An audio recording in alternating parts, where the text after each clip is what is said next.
3, 2, 1, and we're live! Hello all, welcome back to the INVICTUS stream. My name as always is Mr. Harlan Guthrie, and I am here with the lovely Mr. Justin Thomas James. Yo! The handsome Mr. Rob Theobald. Hey! The gorgeous Ms. Jo Fallak. Hello. And we are here tonight to bring you Apocalypse World Session 2. That's right, ladies and gentlemen. We are back with Session 2 after too many weeks. Welcome. I hope you're all having fun. If you watch the first session, you might notice that the layout has changed just a touch. That is because Google has stopped Hangouts. So now we're doing this. You don't like it? Suck my dick. Also, 18 plus is a thing. Yeah, so 18 plus show. I feel like that order of that could have been. Suck my dick. Cheers. Sincerely, this is an 18 plus show. Apocalypse World is about sex and sucking dicks and all that kind of stuff. So make sure that if you are not comfortable with mature content, you watch this because it's better to broaden your horizons.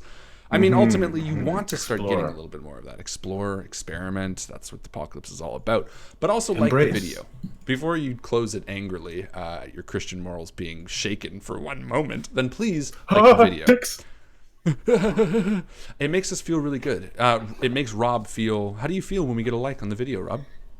Tingly is the way I would summarize it, yeah. Ooh. Where? What kind of tingles are we talking about? It's different every time. Every like is a singular experience. Ooh, a Like singular top tingle? of a Ferris wheel sort of Singular thing? tingling. Peter you know tingles. what I mean? I like this. Okay, so if you Chuck want to make tingle? Rob tingle, and we should all want to make Rob tingle, In the way only you can. then make sure you tube and like it because it makes Rob tingle, as we said.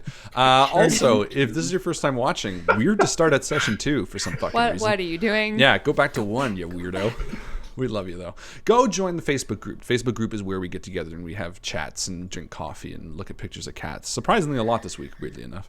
Not that that's a bad thing. Cats are not... I mean, cats are weird. They're just... I mean... Cats are cute. From an alien perspective, it would be a very weird animal. Not in a bad way, but all animals would be weird. Very Aisha's cute. cats are lovely. They're very Gorgeous. cute. They're always doing crazy things where I'm like, wow, is this a viral video? And then I'm like, oh, it's Aisha's cat. Aisha's Always whole doing crazy life. things. It's just her life. We like to see Aisha's life. So if you'd like to see more of Aisha's life, join the Facebook group. The Facebook group is where we get together. We have the most chitty chats. We look at the most kitty cats. And it gives us a reason to communicate. What? My God. You're You are a bird. Just keep You going. are a living, breathing bird, Harlan. Did you see last out episode so natural. where I did this big, beautiful speech? I'm back in the Hex world. I'm excited. Also, when you're a part of the Facebook group, you have a chance to win the most valuable post. The most valuable post is the post of the week that we distinguish amongst the rest, and we say, hey, you done a good job. You're going to get a little bit of XP. And this week, I would like to give it to... Me. Louise Adams. Good choice. Let's just do this one. For his sharing of his painted mini. I have recently tried to delve into the world of painting minis. It is very difficult. And he has shared his latest, I was going to say build, but it's not really, paint, on our INVICTUS Facebook group. So you win most valuable post. You get a bit of XP. Thank you for sharing. If you are interested in sharing, you just do it. It's that easy. It's like Nike. Just show up and make it happen. Just make it happen. So well done, Louise. Louise, I think that's how you say it. Louise. You win. Louis. You're welcome for that fun. Welcome for that verbal... poor pronunciation. Wouldn't be the INVICTUS stream without terrible pronunciations. Yeah, so we talked about the Facebook, blah, blah. Also, make sure you check us out on Twitter and all that beautiful stuff. Justin, when you type, it sounds like you are shooting me with a gun. Pew. Sorry about that. I got a mechanical keyboard a few months ago, and I keep on forgetting to mute. The aesthetics are fabulous. Yeah. I know. I got a mechanical keyboard. I love it. It's amazing. He literally took a picture of it in the bath with himself. Oh, you know what? I don't even need to. There we go. There's a picture of it in my crotch. I see less of this. I prefer the bath photo, to be honest. But it's still beautiful. Well, that's just for you, Harlan. We did Gen Con, so we don't need to talk about that anymore. Is there anything else coming up majorly that we want to... I would like to personally celebrate 4 people real quick, if that's okay with everybody. We got time. I won't use last names because you never know how uncomfortable they are, but we're going to say Rob, Johnny, Chris. There's a theme here in case you aren't seeing it. And my friend Alex. These are 4 people in the past month that have had beautiful bouncing little babies. Yeah. I would say 4 of these people are from the stream. My very good friend, our very good friend, Chris Viseau, has welcomed his beautiful baby They're daughter all girls, aren't they? into the world. They're all girls. All baby girls. That's right. Beautiful Willow. Rob has welcomed his Delilah about a month ago. Johnny, who is our friend from Chronicle Brewing, has welcomed gorgeous little Abby. And the 4th, and this is Justin's first time finding this, my very, very good friend, someone I'd call a brother, my German friend Alex, has welcomed his daughter Emily into the world. Emily. German Alex. Congrats. That was yesterday morning. Congratulations. Yeah. And it is Chris's firstborn's birthday today. So happy birthday, baby Rowan, for when you're watching this. Don't watch Yes. this, Rowan. At what point did my father's life Don't go watch this. downhill? These people. Shouldn't have said the S my D part. Suck my dick. Sorry, future Rowan. Whatever. Bad. If she's like her dad, she'll have a sense of humor and she'll love her Uncle Harlan, so we're all good. I think that's it. I just wanted to mention those people because, babies are fucking awesome. And I should, and Babies let are me great. clarify that, of course, I want to thank the women in this life, almost more importantly, but none of them have, well, actually that's not true. Zofia is part of the group. So congratulations to Zofia too. I apologize. That is Rob's significant other, Cheers, beautiful Zoph. baby Delilah's mama. Hey, good job. Great job. I just didn't want to, because I know Jenny's not a part of the stream. Chris's wife, I always feel uncomfortable saying, but she said it's okay. So Zara. Congrats, Zara. When we had the video camera over there and we were filming for the Patreon, she was like, yeah, you can film me. That's no problem. I don't know why, but I always It's feel... nice that you're being respectful. Yeah, because Chris, But Zara, I feel like I'm trying to be a little bit more, I don't know, there's like an extra layer there. I want to make sure she's okay with it. But Chris, all those sounds Interesting. from previous... Noises. Well, Yes, very interesting noises there. That was good. I think you get the gist of what I'm saying. I think that's it. Are we ready to start this thing? I think so. Let's do it. Let's do it. Everybody get into your accents. Ladies and gentlemen, Take your without clothes further off ado, if I'm you're going to be supposed to putting be the naked. credits, so these kind people will mute themselves. Ladies and gentlemen, Apocalypse World.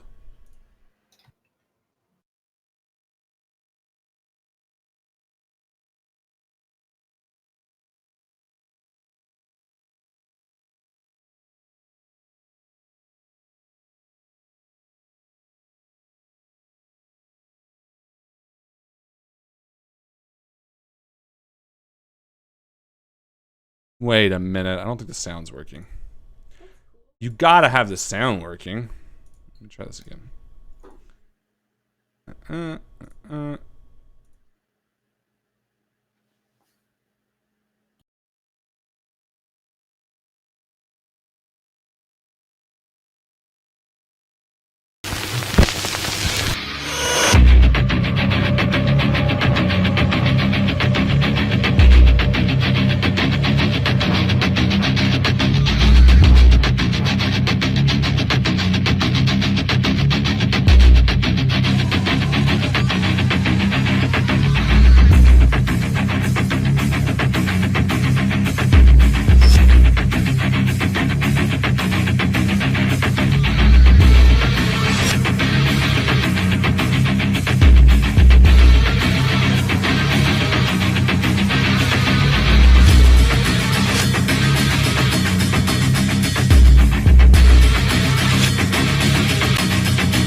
There is a fire burning steadily, leaking tons of black smoke into the atmosphere. The sky is turning a navy blue, so it's hard to discern at first. It's the kind of smoke that can only come from tires, from fuel. We see these hungry flames lick over the metal body of this giant metal vehicle. It's turned on its side, one of its wheels spinning idly as it burns. There are tire squeal marks. What the fuck are they called? Yeah. Yeah. Like fishtailing off the road into the part of the meadow where this fuel tanker lies capsized on its side and is just burning merrily. The flames are 12 feet high. There's no one around. I'd like to do a little bit of a recap of last session because it's been a while since we were in the apocalypse world, since we were in Crashmere. So feel free to chime in because I want this to be a little bit of a shared endeavor. But session 1 was really exciting. A lot of things went down. What do you remember most clearly, and what sticks out as being the most important detail to the three of you? I mean, Ruth brought a kid back from the dead. Yeah, that was pretty epic. So Toyota's kid, Sibo, was brought into the clinic by Toyota, a woman who lives in Crashmere. Sibo had been dead since a couple of hours ago. Malnutrition, probably starvation, and maybe some kind of infection. You're not really sure. What possessed you, Ruth, to spend your limited resources to save this child? I mean, it was just everything had been so weird, and it's been a day full of like so much of her energy has been spent like keeping this big ugly Grundle alive on this bed to like try and get resources out of his mind, and like all of this like had been really ugly work, and she just couldn't do one more ugly thing. There needed to be something that was like redeeming left in the world, and she looked at this kid and was like, I think I can, and then didn't like got obsessed with sort of that hook in her mind, and then did. Anyone else? I mean, Hex remembers standing on that table and just giving the speech of a lifetime about the Hellwalker. That beautiful prose about that fat goon in the wheelchair who ended up giving us the gas we need. Other than that, I mean, I think some other things happened. Yeah, Papa Franklin sort of enticed you to give a recitation for him at the Gem, this local watering hole where Hex, you have your weekly gig as you travel around through the wasteland. The Gem, everyone's favorite place in Crashmere to go, home of the Wii that is broken beyond repair, that no one knows the true use of, home of illuminated screens of video poker and people eating a lot of popcorn. You gave this incredible rendition of a story, and your eyes looked up to the balcony and you saw him nod with pleasure at your words. The man who owns the whole town. You did good by him. And thus for us. Yeah. What else stands out? Well, Locke remembers a few minutes after that beautiful speech, the goons, the tax collectors, decided to ruin our party and tried to collect slaves from the very busy tavern that it was that night. And Locke seems to remember getting shot in the chest by a shotgun when things went haywire. And it was Ruth. He was thinking that things didn't have to be violent, but Ruth, I can't remember. Ruth, what exactly were your words? Do you remember them? Oh, I don't remember my words. I remember running for the door at the first opportunity. You said something that encouraged Locke, that was like, do your job, Locke, basically. That's what you're here for? Well, Look, yeah, all right. I'll clean up shop. And so I killed a few of the blokes. And yeah, they got had you shot in the chest. shackles at first. That's right, yeah. And then you made like you were ill, I believe. R.I.P. Snickers, one of the bouncers at the bar, and a number of other patrons. Locke, you were whirling your custom weapon around. What is it again? Right. A long blade that's right. on a Attached chain to a chain. Yes. that's attached to a handle. Very practical. Excellent killing Classic. device. Extremely efficient. So I made good use of that. Yeah, so the gang of the tax collectors people came by the bar looking for slaves, raided Prize 7's gang's motorcycles while they were at it. Those are the scavengers that help out Krashmir by looting and scavenging around town for scrap metal and whatever they can find. You ended up scaring them off, but not before they visited the clinic. Ruth, do you remember what you found there? Yeah, Ruth got back to the clinic after running away, and she found Shagusa shot, and Mox, her other assistant. They were doing their best to keep Shagusa going, and so Ruth comes in and starts immediately, trying to stabilizing Shagusa, who's been there for as long as she set the clinic up, and she learns that it was the coming in with the tax collectors were the twins, this Grundle, his two kids, and they're vicious bastards. But Mox and Shagusa managed to convince them, hey, no matter what you do, if you turn this machine off, Grundle dies, your dad doesn't come back, so back the fuck off and leave us alone. And they got away with like one shot, and that was it. But I believe the people who were in the clinic were not the twins, but said that they were from the twins. Right, yes. They worked for the twins. Yeah, the biker gang was hired by the twins. That's right.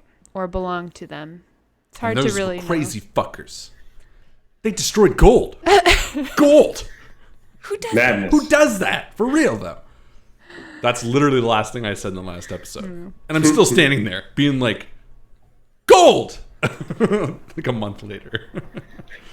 In our time. In their time, it's like right Anything else you want to highlight or remember together? We got gold.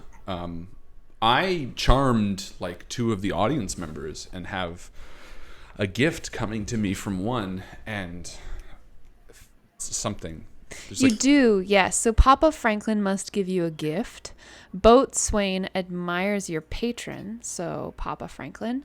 And you've also convinced Prize 7 to meet you. Prize 7. Probably once he crawls out from whatever rock he's hiding underneath. Anything else that we want to talk about? There was a scene with Jer, but that's not like super duper important. Locke is doing all right for money. He went and did a gig. You worked at the brothel. You protected the ladies, kept things working smoothly over there. Got to know Prize 7 very well. Yes, you did. Very well. Prize 7? Or was it his crony? There was like a smaller guy with Oh, him with yeah. a It big was, knife. it was both of them. It was both of them. Remember. Prize 7 and his crony. I got them a couple drinks and, got to work. What else? We learned a little bit about a brain projector. Yeah. Well, I guess it was really a story that Hex told. And it was a true story, I say, standing outside the ambulance. And Yeah, I let's think hop into media res. we should get it. Look, Just like that story you told of Papa Franklin. yeah, well, speaking of, and I pulled it. Did I get the gas tank from Papa Franklin? No, Okay. no. Shit went down really bad And I say, at the gem and everyone sort of scattered. Speaking of, pointing to like Locke's wounded stomach, we should get the gas from Papa Franklin because I definitely earned it. And if we have gas, we can get the fuck out of here. And then we could take your ambulance over to where that brain projector is, get Grundle stuck up to it as soon as possible, and then we find out where that loot is. So you think we should take Grundle with us? I was thinking come back with the stuff. No, I mean, look, Grundle's in the How back big's of the the brain ambulance, projector? right? We can put him. We can like get him in the back and just. The twins can't. I agree right? with. I agree with Hex on this one. I mean, we can't leave him here, obviously, because if we do, those people are going to be back. They're going to take him. They're going to Which find one's a way one? And they're to. crazy. And I'm telling you, when they come back, they're not going to bring mercs. They're going to bring fucking nukes. We got to get Grundle out of here. Not just for the safety of these people, but because as soon as we get that fucking brain projector, we're going to want to get it onto Grundle so we can find exactly what he is before they... I don't know how you kill a head twice, but they'll do it. Okay. Yeah, I guess that means, if we're doing that, we don't have to worry about gas for the infirmary while we're gone. So long as we got gas in the ambulance, we can pack up what we need, and hopefully we can just leave enough for Shagusa and Mox to hang together, and away we go. There's room in the ambulance for everybody, isn't there? She's got shot. Oh, fair enough. I appreciate your gun-ho attitude, Hex. I don't know how like ready your ambulance is for like people who need help. That's what I'm thinking. Like, it's got room for Grundle, but the guy's a big dude. That's fair. All right. Well, here's what I'm thinking. I'm gonna go get the money from Papa Franklin, or the gas, I should say. And I look around at like the tire fire and like the literal body parts like laying outside. I was gonna say there is a lot of chaos this evening, and you guys are hanging around talking, having a relatively calm conversation. Oh no, Hex is like just keeping it. He's very anxious to get the fuck just out. indicative of the fact that you three are used to shit going down on the daily. This is sort of your day to day. You deal with raids and murder a lot. But Ruth, if you were interested in working tonight, there would be an opportunity for you to make some jingle. Yeah, I think because there are a lot of wounded. She would happily tend to the needs of the community. Sort of get once Shagusa is stable, do what you can for everybody else. Try and scratch a little bit of jingle together, a little bit of barter, so she can sort of keep life going. Sort of short of anything else to do, we can't go anywhere till Hex gets the gas. That's like her next thing on her list she would get about doing. Yeah. So Ruth, Hex, you guys know what's up tonight. Locke, what are you going to get up to? You are fond of evening walks. I'm definitely fond of evening walks. I might stick with the clinic tonight, though. I feel like good call. After everything that's happened, it'd be a good idea to have an extra set of hands here in case Ruth needs help. I'll just hang back and... Yeah, I'm down a set of helping hands. So cool. Right. Fine by me. And I head off towards Papa Franklin, like looking around fires. Yeah, let's have the camera follow Hex for a little while. Hex, you're like what, ducking and dodging in and out of the shadows, trying to stay. No, the carnage is gone, right? Yeah. I kind of see myself like skipping over bodies, and like people are like, ah, and I'm like just skipping over them, and I'm like, not like totally you had a into good it, show, but definitely like like jazzed on the energy of like doing a good show. Yeah. I literally see a dude lying on the ground, reaching up, and me like hopping over his hand, like you're kind of used to leaving the scene of your shows in chaos as well. Yeah, for sure. It's just that's their problem, and I don't want to be them. Anyway, I slip into the bar, and I look for Papa Franklin. Papa Franklin's not here. You do see Boatswain. You see Snail Meat. Boatswain's like, sorry, go ahead. They're trying to put the place back together. Yeah, and I'm like totally immune to him. Like, ba ba ba ba ba. I'm like, Papa Franklin, have you seen him? Guy owes me gas. Boatswain is like, no, I haven't seen him actually, but I gotta say, Hex, I'm really touched. I'm really touched by the story you told. And I think, honestly, I always thought Papa Franklin was kind of a jackass, but I didn't know the truth. And I just really fucking appreciate.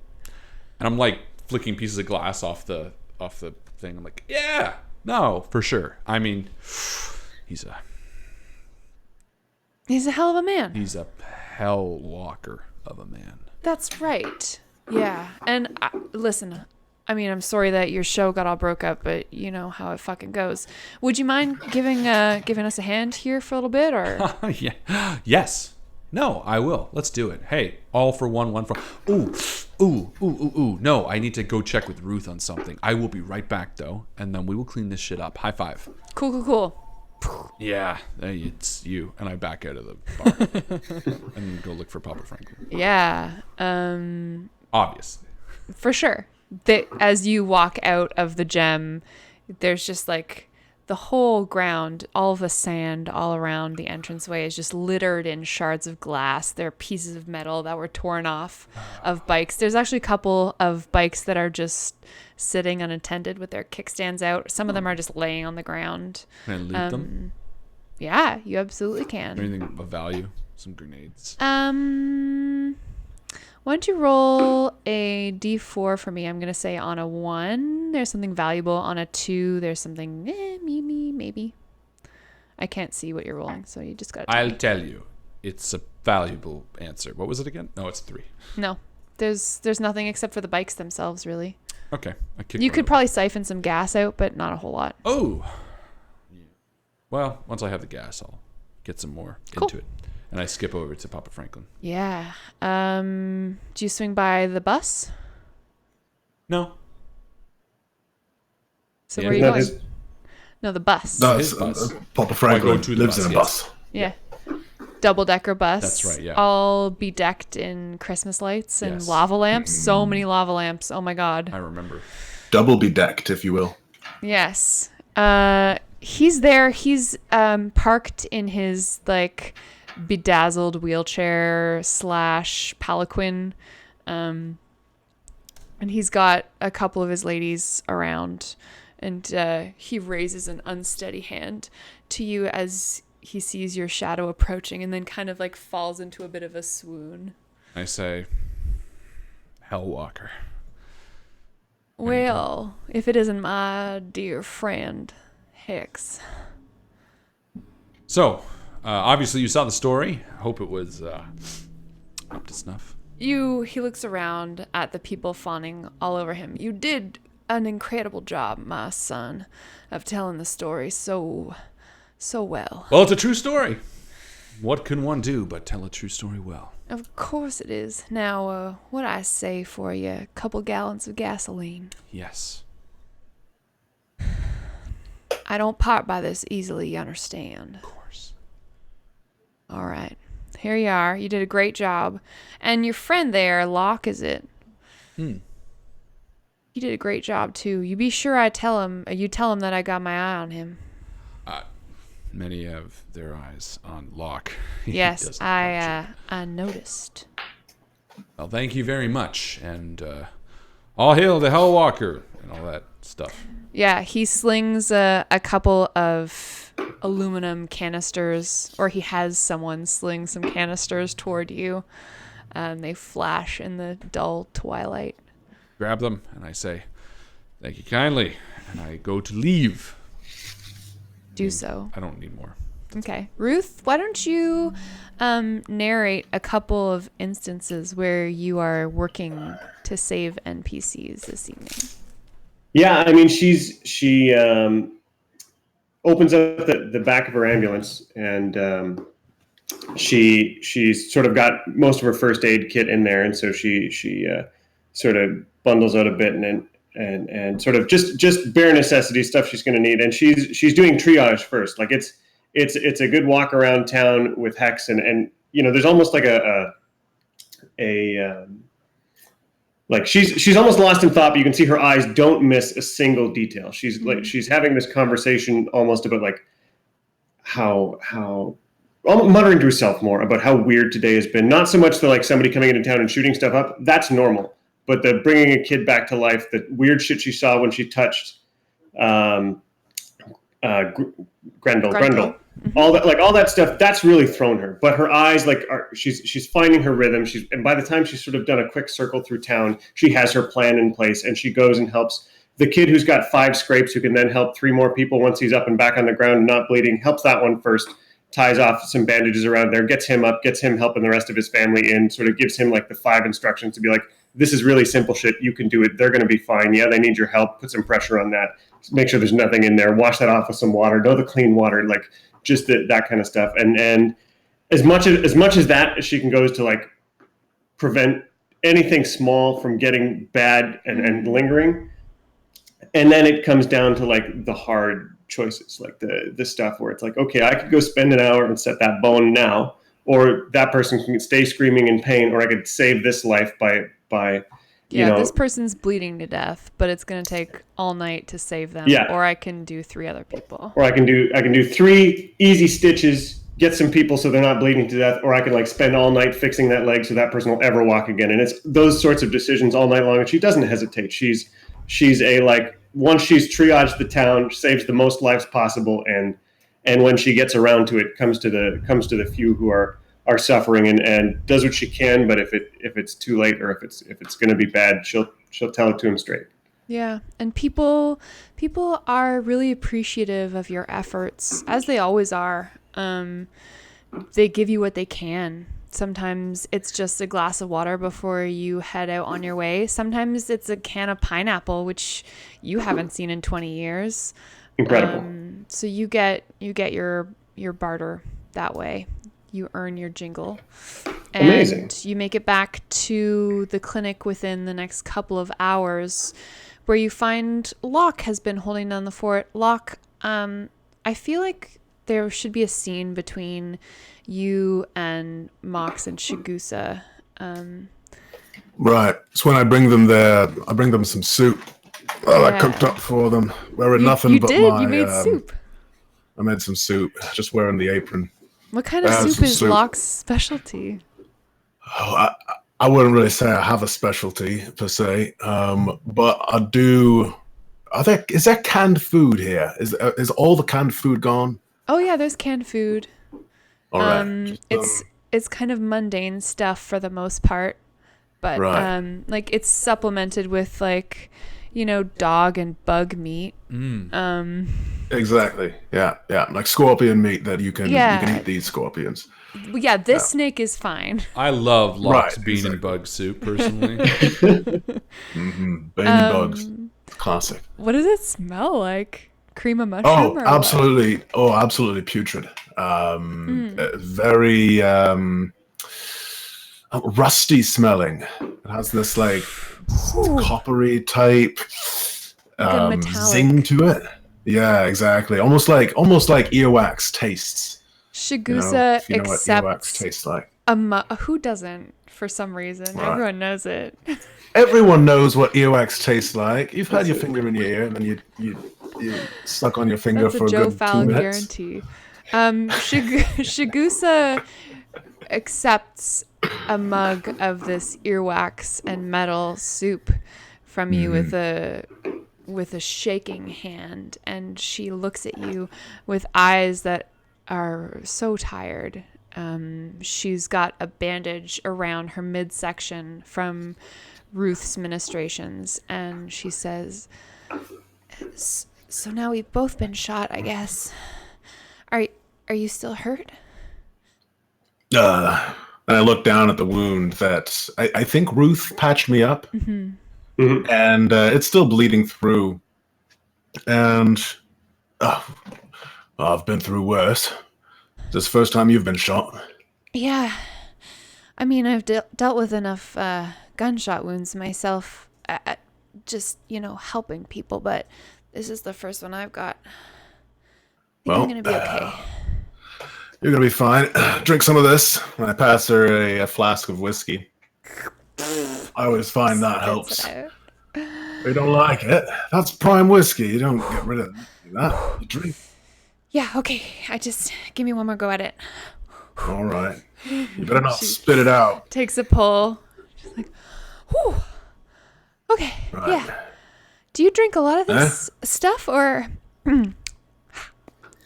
Oh, enough of it. I don't know. Keeps me lucid, As long as I don't drink too much of it in one go. It's kind of sharpens the mind, lets me feel loose and limber, supple like a newborn babe, Yeah, Feels good when you're fighting. Alcohol's a blood thinner, so just be careful.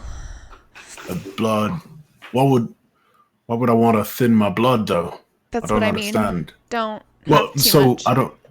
What? How does it do that? I don't really know. I'm still like training. What makes it run? Anyway, So if I were to get cut with that, with something after drinking, would it flow you a would lot bleed more? more probably. Yeah. No way, really. Yeah. So don't do that. That actually explains a lot. I'll need to be careful. The Well, thank you for lights the tip. the lights in the clinic are a culmination of like propane gas and candles that are like cobbled together out of multiple different colors of wax, just the bits of candles and crayons, and like some of them are made of like tallow.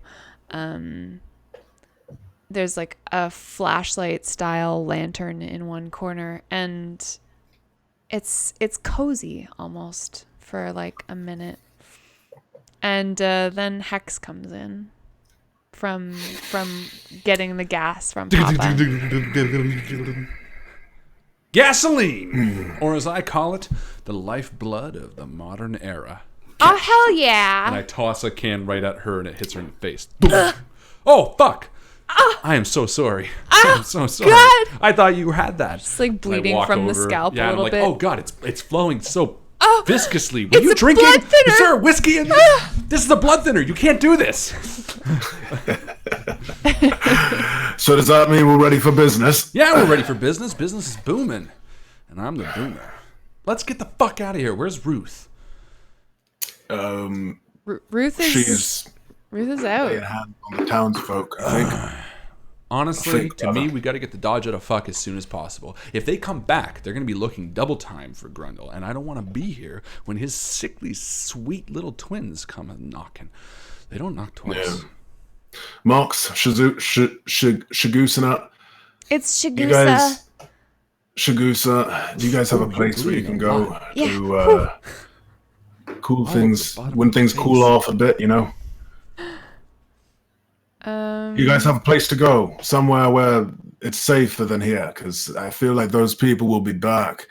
Unless you feel like fighting them. Didn't work out for you the first time. No, oh my god, no. I don't want to do that. Mox, what do you think? And he kind of shrugs his shoulders like, oh, we live here. I don't know. All where we right. would Well, go. here, take this, and I give them a some barter stuff. I give them some like nice knives that I was given. Nice. Nice. Okay. You can protect yourself with these, but also if you need to, when you go down to the bar, just let them know that Locke, Ruth, and Hex sent you. They should be willing to give us a favor of looking after you, but if not, you can barter these. Unless you want to come with us. That's an option, too. I mean, we're kind of Ruth's ride-along, like, homies. Yeah, so just come with us. So- Oh, well, yeah, all we like right. come Well, with her that's fine, character, too. so we'll be there. Right? Right, You can I strap did not us to the realize roof. that. I'm sorry. I was No, I was here, going and to I- handicap Ruth. I toss my keys at Mox. You're not and he hit his face. NPCs. Like, We are. I oh, mean, we're shit. still like vulnerable, but Just- if one of us dies, there'll be like another willing volunteer. Bring my motorbike. Oh There's yeah, probably another motorbike, too. there's a couple of motorbikes. Yeah, so there, take those two. Mine's really nice. Yeah, what's your you're motorbike's a name thought. again? Valerie. Jeffrey. Jeffrey. Jeffrey Valerie is his full name. It's a good name for a motorbike. I call him Valjeff. Okay, Valja. let's. Unless you guys wanted to do anything else tonight, let's do some resting. Did you want to change your highlighted stats at all this session? Let's do it. Yeah? Yeah. Let's go around the group and do that real quick. So essentially, you start with the person who you have the highest history on. Why don't we start with Ruth? Who do you have the highest history with? Hey, Hex, last time I had cool and sharp highlighted. What do you want to see this time? You get to pick one. Let's do a little bit of your weird, sweetheart. All right. Ooh, spooky, spooky. What do you like, MC? I would like to see... Cool, maybe? Sure. Real cool. Real cool. Ice cold. Hex, who's got the highest history with you? Ruthie. What do you got highlighted right now? I don't know. Okay, then. I've highlighted them all, so I'm just going to start. That's not how this works. That's not how this works at all. I want to something see else. I want to see Hex be sharp. I want to see you pay attention, read a situation, read a person, dig in, find some stuff out. Fuck that noise. Or not. I'll do it for you, but just for you, and not Ruth. Rob. I'll do it for Rob. Aw. That's I sweet. would like to That was see a weird you. heart. That was like a little butt. You trying to say you want to see my little butt? How'd you know I have a little bump? Shut up. Shut up. It is little. It's little and flat. My It's butt, the not my heart. perfectest butt I ever saw. Yeah, well, you. It's not bad. Legally, it's part of the document. I would like to highlight your hot because I think you are. Bingo! Scoring points. Okay. Someone had a crush. Uh, And guilty. Hex is my number one. What do you want to see me do? After you drink Get your water. real Wait, it's fine. hydrated. Sorry, I was thirsty. No I problem. should. We'll just wait. Let's say hard. I want to see you get Hard. You want to see me get hard, okay? I want to see you get hard, boy. All right. And Joe? You used your hot for dangerous and sexy, which I think is fun. So we'll do hot for you as well. Hot for me. Hot, hot. Hard and hot. There we It's a go. good time. Yeah, that sounds good. That sounds like Locke. I mean, That's it's me better most than nights. weird and cool, maybe. That's his, It's a whole different evening. his weird. I am and cool. usually hard and hot because I like air conditioning and I have a weird growth. I see. It's like a callus. I don't know. It's weird. It's hard. All right. Okay. Do do I have a do horn. do do do do do do. It's morning time in the apocalypse, so you've never heard that song before. No, it's like I always picture Hex waking up in the most like his like leather jacket is over his face. He's got like a boot on his head.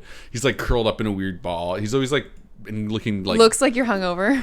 always looks hungover. But the thing is, he's got that crazy thing with like that handsome people have where the messier they kind of look, it just makes them look sexier. So like when he wakes up in the morning, he like has like and he's got like that like perfect scruff and like that messy hair, and he just looks so handsome as he sits up in the front seat of the ambulance and like locks eyes with Locke's eyes. Your eye like takes a Oh. minute to get adjusted.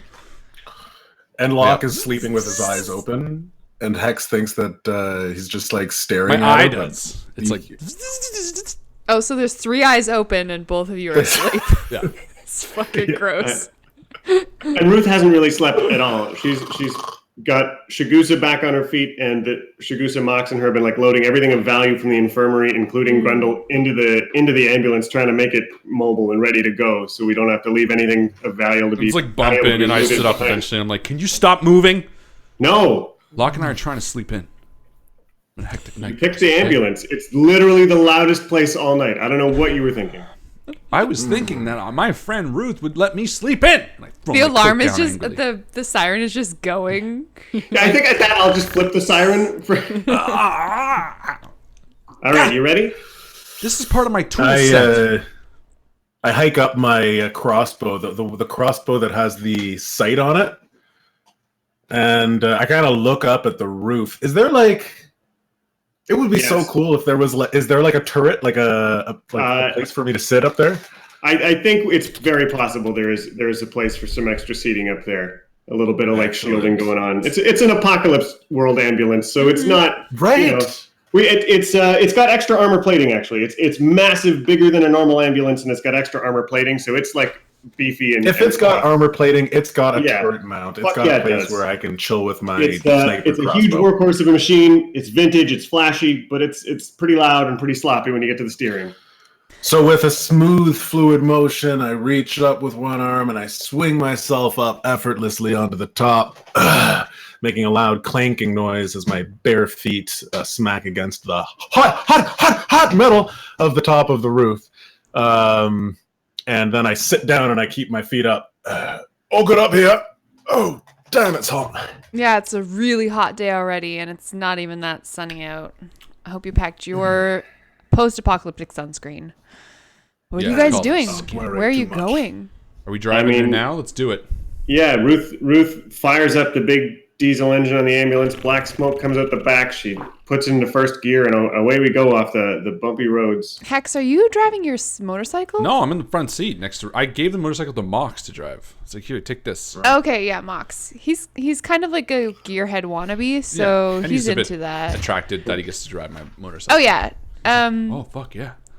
I think he probably has, like, you maybe told him the night before that he was going to be able to ride your bike, and he, like, spent a spare 30 minutes scrounging around, and he found, like, a busted up helmet Yeah. because he's, like safety conscious. And right before he got on, I was like, "You look good with that helmet on, kid." He's like, thanks. Beep, beep. Wait, Yeah. I don't have a... Don't use the horn. Don't Horn. touch the horn, actually. It's just gasoline. It Okay. sprays it. And you can blow Oh, it. no. Wait, I don't know how to... Okay, this is going to be Great fine. response. Say, Ruth, does your ambulance have a boomy box? A what? A boomy box. It's like one of those, and I walk over and I kick the floor. Is there? It's and I start like searching through the middle of like the ambulance floor. It's like a subset box wide enough for a person to lie in, so that if it ever gets blown up, it can detach from the bottom and skid across the ground. Because if it doesn't, I'm gonna buy for you to have one. Wait, is that actually a thing? I'm really... I've never heard of one of those. All right, I get it. I see where you're going with this, Hex. If you want a quick getaway, your motorcycle's over there. No, I want to sleep because this Well, siren is killing me. The siren's not on. I turned it off. Your ears are ringing. That could be a thing with What? your eye. All right. Tinnitus, my You're the one who knows where we're going. So sit there. I'm on the road. Where are we headed? What's in front of us? What's like for real though? None of this bullshit story stuff. Hey, It's been a long night. Can we? come on. So north of here are the oil slicks. You want to take a left out of here, and like it's like the circular town in the middle of end desert, and we're like exiting. I'm like left. Uh-huh. Is there a road or a trail, or are you just off-roading it? My eye has it's a compass. It's the only thing it's good for, besides whatever else I promised. I totally forgot what it does, but it's a compass now. It's like the pupil points north, so I can't see unless I'm looking north. What's useless eye? That's awesome. Unless you're going north. Yes, I think we need to go left. Okay, fine. Listen, Ruth. North of here are the oil slicks. You know, the big, huge black, going for miles. If we stay on that, there's a really big one at the end of it to the north. It's the biggest one. It's almost as big as an old lake. If we skirt to the east along it, we should come to a narrow sort of dry land bank that will bring us to a building that I called the Outcrop. They called it the Crop Out. Either way, it's sort of a watchtower for the Thunderdome and sort of the big place that they had. It's where they keep a lot of their bad boys. So when we get to that big lake, we'll skirt around the east and we'll take it slow from there. I'll keep an eye out, or Lock Ken, for the Outcrop. And when we get there, I don't know, I'm thinking we park, clear that shit out, and then head to the Thunderdome. It's easy. All right, let's do it. Close enough. And yeah, Ruth sort of just listens to Hex talk for the rest of the journey. She's not saying a whole lot. She's sort of, once she's got a direction, she's sort of zoned out, very distracted. Still feeling like didn't sleep a lot. Still feeling kind of sick from all the weird shit that happened to her yesterday. And Hex actually doesn't talk a lot here either. He gets paid for it, so he's like, it's like to him it's sort of like his thing. But he also does love Ruth, and as he sort of calms down from the action of last night, he does, with his feet up on the dash and sort of the bright sunlit sand whipping by the open windows, he's like, "You doing all right, Ruthie?"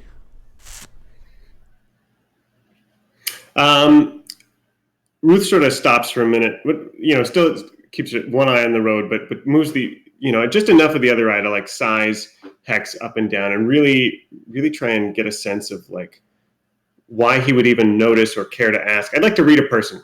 I want to know what he's all about. Mm. Is that Do a so. thing I can do? Of Let's course. do so. Yeah. Let's flip the dice.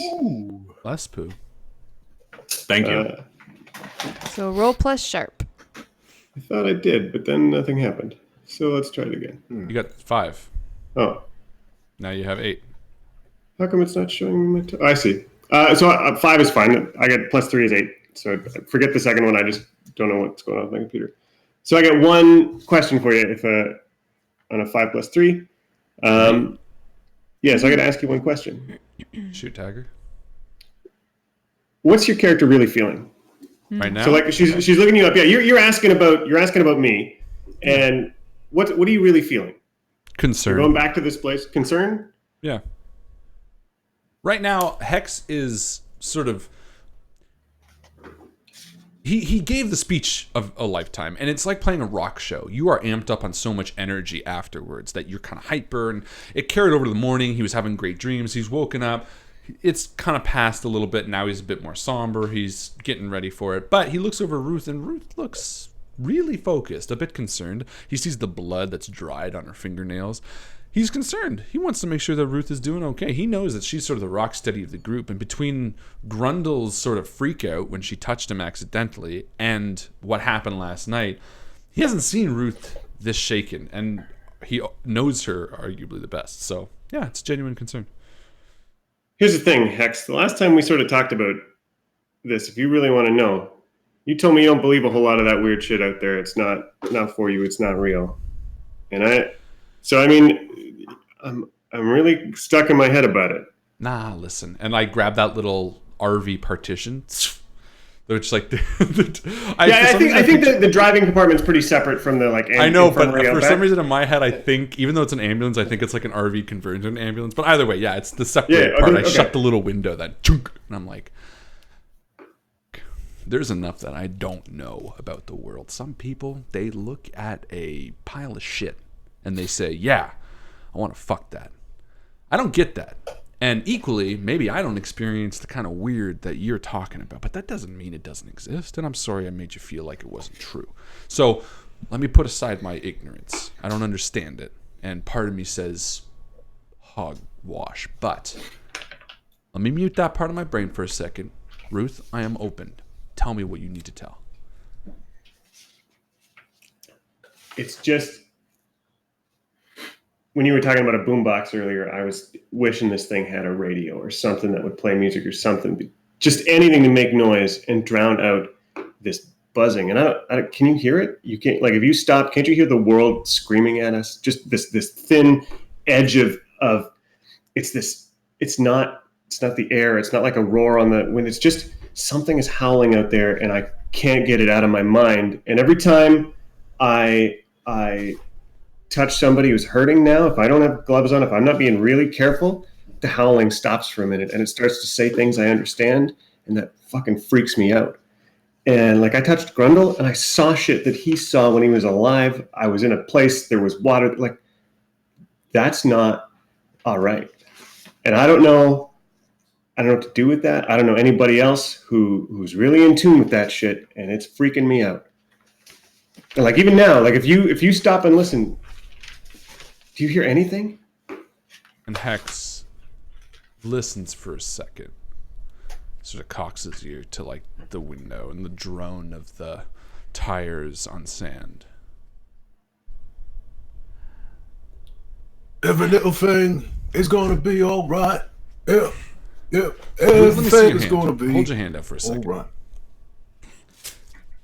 Look, and he takes off his gloves. He's like, look, just do this for me. And he holds his like gloves out for you. Yeah. And do you put your hand in? Sure. He's like very careful about it. And he's like, okay. And he like tapes them. He like locks them. And then he reaches under the chair and grabs like a roll of duct tape. And he's like, and starts like taping the gloves to like your wrist. He's like, all right, the other one. Give me the other one. And so she's driving with one hand and reaching across. And he's like, you know me. I wear those gloves everywhere I go. They are yours, my friend. If you say you touch shit with your hands and you don't like it, I say, fuck that. I say, let's wear gloves. I got your back, Ruth. I don't believe it. I don't know it. But I'm going to fucking help in any way I can. You hit like a like a big fucking desert mutant prairie dog, and just like boom. And I don't know what the fuck Hey! that was. Hey! Drive around the obstacles, please. It's a big promised truck. I'm one wearing a thing. seatbelt up here. If you ever get off this weird touching thing, you give me those gloves back because they're my favorite. Also, I got a backup pair. So you're driving for a good couple hours. I believe you said it was a 2-day drive to this oil fields Yeah, but place. Hex doesn't really know what the fuck he's talking. No. No, it was 2 days. Yeah. I don't know. And on the way there, a couple of hours in, you see on the horizon, off to the left somewhere, there's a little crowd of people in between a couple of hills. The terrain is getting progressively hillier. And just to give us Ontarians a little bit of context in terms of terrain, I was picturing Crashmere to be like Chatham, London, Windsor area. And we're driving straight north. So we're getting into like hillier, like Canadian Shield territory. Wow. Yeah. I was that picturing lush? Australia. I only No, pictured blasted, Australia. awful terrain. Oh, but like alright, how it alright. gets Gotcha. more hilly as opposed to just Hilly flat. rocks Yeah. as opposed to sand. So you've gone from seeing these dilapidated wind turbines that are missing one like blade, Spoke? I guess, or some of them have been hacked down for parts. You don't see those anymore. You're moving away from the terrain that you know as being around your hometown. We see something off to the side. You see a crew of people. They are gathered in the divot between two hills around something. They look like your standard nomads. Ruthie. They've got like burlap sacks like tied around their bodies. A couple of them have got, some like blankets on. I think the chip truck. Let's go. You want to head over there? Yeah. All right. You see anything? Hey, Locke, you see anything we should be worried about over there? Is it a chip truck? Dunk, dunk, dunk, dunk. I'm gonna look through my scope and see what I see. Does this read a situation or? It's not a charged situation. Yeah. You don't need to know whether there's like a threatening enemy or something unless, So- someone's I not would training like a to gun know at that. You you. don't think there's an ambush? Like, it doesn't obviously look like they're... That's a would great love to know. question to ask about the way that this game works. There's no like straight up and down perception roll like there would be in Right. D&D, but this isn't outright like a charged situation, Rob, is it? If we could bring the charge to it. If we're like, Ruth feels pretty on edge about stopping to see strangers. Sure. If we're like looking down a scope of a gun at these folks because we're trying to figure out the fuck are they up to, that's Yeah. pretty charged because we got Okay. them in our sights and we're, Cool. Why don't you roll it then, Justin/Locke? All right. I'm going to So join this is Invictus. going to be sharp, right? yeah. Roll my sharp. I'm telling Ruth about my favorite chip truck. Oh, I got a 7. So that looks. Plus, what's your sharp? Do you have It's any? at 0, just a flat, nothing. So you can ask one of the following. Do you have it up or no? You can ask, where's my best escape route? Way in, way past? Which enemy is most vulnerable to me? Which enemy is the biggest threat? What should I be on the lookout for? What's my enemy's true position? Or who's in control here? What?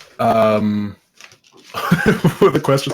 There was one in the middle that I liked. What should I be on the lookout What should for? I be looking out for? What should I be on the lookout for? What should I be on the lookout for?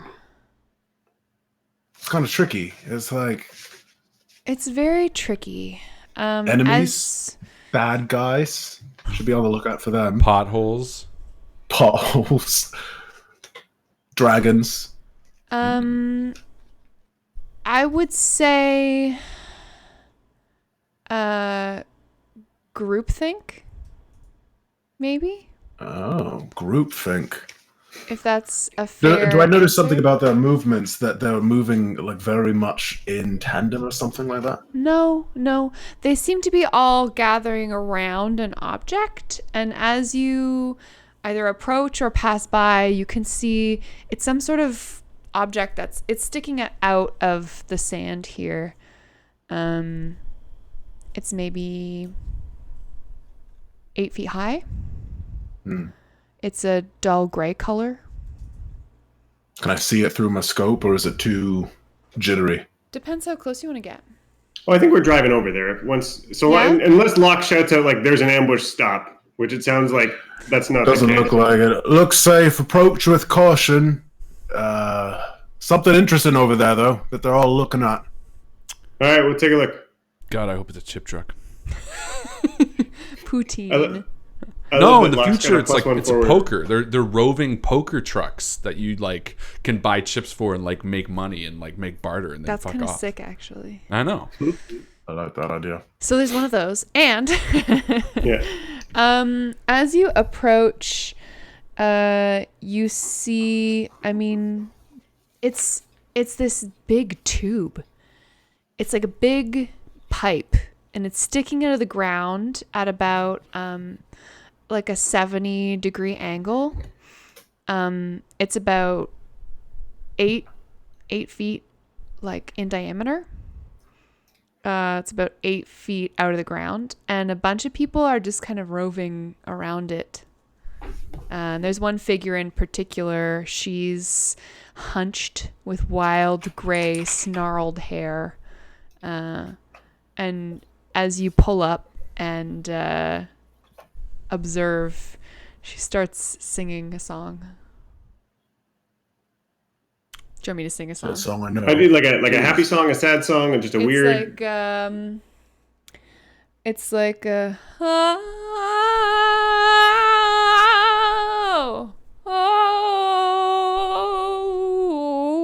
think this lady is getting off. And then this big loud ambulance pulls right up beside him, almost drowning her out. And we all get out. Well, I get out. Hi! Bunch of people turn toward you. Everyone looks, I mean, they saw you approaching, but they seem kind of startled that you're introducing yourself. How you doing? Name is Hex. My friend on the big gun is Locke. Hi. I'm assuming you're still on the gun, right, Locke? Or is it, I'm just pointing to an empty turret? Oh yeah, no, I'm there. I'm just kind of leaning up casually, pecs glistening in the sun. What's with the big tube? A woman stands up and dusts herself off. She was sitting on the ground, and she says, You're just curious? Of a giant tube and people singing to it? A little bit. Oh, this is the tube. I can tell. What does it do? And I kind of walk up. Can I it's too tall to look into, obviously. It's too tall to look into. I'm just like looking around, kind of curiously, looking at Ruth with like a smile, like, this is great. Yeah. Tube. Ruth will get out and sort of follow behind Hex. She's taken the tape off the gloves, but she's kept the gloves on just as maybe like a safety touchstone thing. She had her own gloves, but these are like there was a connection there. But she's They're sort heavy of like duty and they're good gloves. And I got a pair. Now we're matching. I high five. nice. It's a very weak returned high five. She's sort of looking at the people in the. Yeah. Ruth, you would think that these may be like local farmers, maybe? Mm. They have dirty hands. They look sunburned, like salt of the earth type folks. Right. Ignorant farmers, eh? Ignorant farmers. Are you all ignorant farmers? Yeah, we're a little bit busy right now. Singing to a tube. It's the tube. The tube is singing. Well, yes. Are you a tube? You were singing. No. The tube sings and we sing back. Oh, so it's like a call and answer. Yes, in a way. Is it sort of like Wait. Fred Penn. The tube sings, and I hop down from the turret, and I walk up to it. And I'm pretty tall. I'm pretty close to the top, right? Yeah, I mean, so it's like sticking 8 out feet? at kind of Oh, it's an an angle that's like, this, and it's about 8 feet tall. So if you like hopped up, you could probably just barely look in the bottom lip of it. And I'm gonna do that. I'm just gonna hop up, grab onto the top, and pull myself up, and listen. As you do that, Locke, you start to hear a ticking sound coming from somewhere deep within the tube. It is a hollow, distant sound. Hex is like, It's like, yeah, walking explain around that to the room. them. Some sort of ticking. Does it always tick like that? It is, yes, it is singing to us. Would you like to join? I'll pass. No, why would you just start singing to it? Why not investigate it? Find out what's in that tube. Looks big enough for people to go into. Yes. Yes, it is. Are there Is people down anyone there down now? There may be. We send 4 people, When? 1 every month, since it arrived. And have they returned, explaining all of the many sights they saw on the tube? No, none have returned. Will you tell me, what do you think happened to them? Hey? We think that they have become part of the earth. That would have been my guess too. All right, we ready to move on, Ruth? There's Would you like to sing with us. we're weird- not much of singers. I mean, I'm an okay singer. Ruth has a beautiful voice. Actually, Locke is quite. Actually, you know what? We are you singers, but no, we don't want to. Are you still sitting up on the lip of the tube, Locke? No, I've hopped down. I think I've had enough of this tube nonsense. Okay. As you further refuse their kind request about like vis-a-vis singing, you hear a knocking sound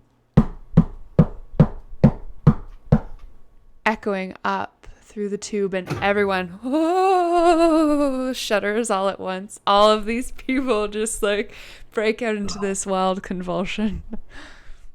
All right, that's messed up. And I get back up and I say, "Hey, you down there? Are you all right? Do you need help? They sent you down there. Are you starving?" And your voice echoes back up at you. Do you need Right. help? Are you starving? Can I look around the tube if there's any like markings or anything? Yeah. know how You this hunt works. around. There are a lot of footprints. It looks like either a lot of people come here sometimes, or this crew of people comes here a here lot. all the fucking time. I get the impression that this Like- might be a bomb. The grass is all like trampled down all around here. Is there a way to figure out if it's like an inactive bomb? Looks like it's a tube though. It goes pretty Yeah. deep, right? But Ruth, I mean, Ruth like, can't help herself. Now that there was this moment when everybody else was turning away, almost bored of it, and then there's this shudder. Everybody's like, she's stuck on it. She can picture these people down there. She can hear this noise, and then it like almost might be singing, and she's just wondering if she can hear the rest of the song, and she might open her brain to the psychic maelstrom. Ooh, And a terrible idea. fancy. Let's That's see turned what out for you well so happens. far. I mean, it's only going to go 6, 7 minus 1 is 6. So very bad. Yeah, not good. Oh, Ruth. Ruth, as you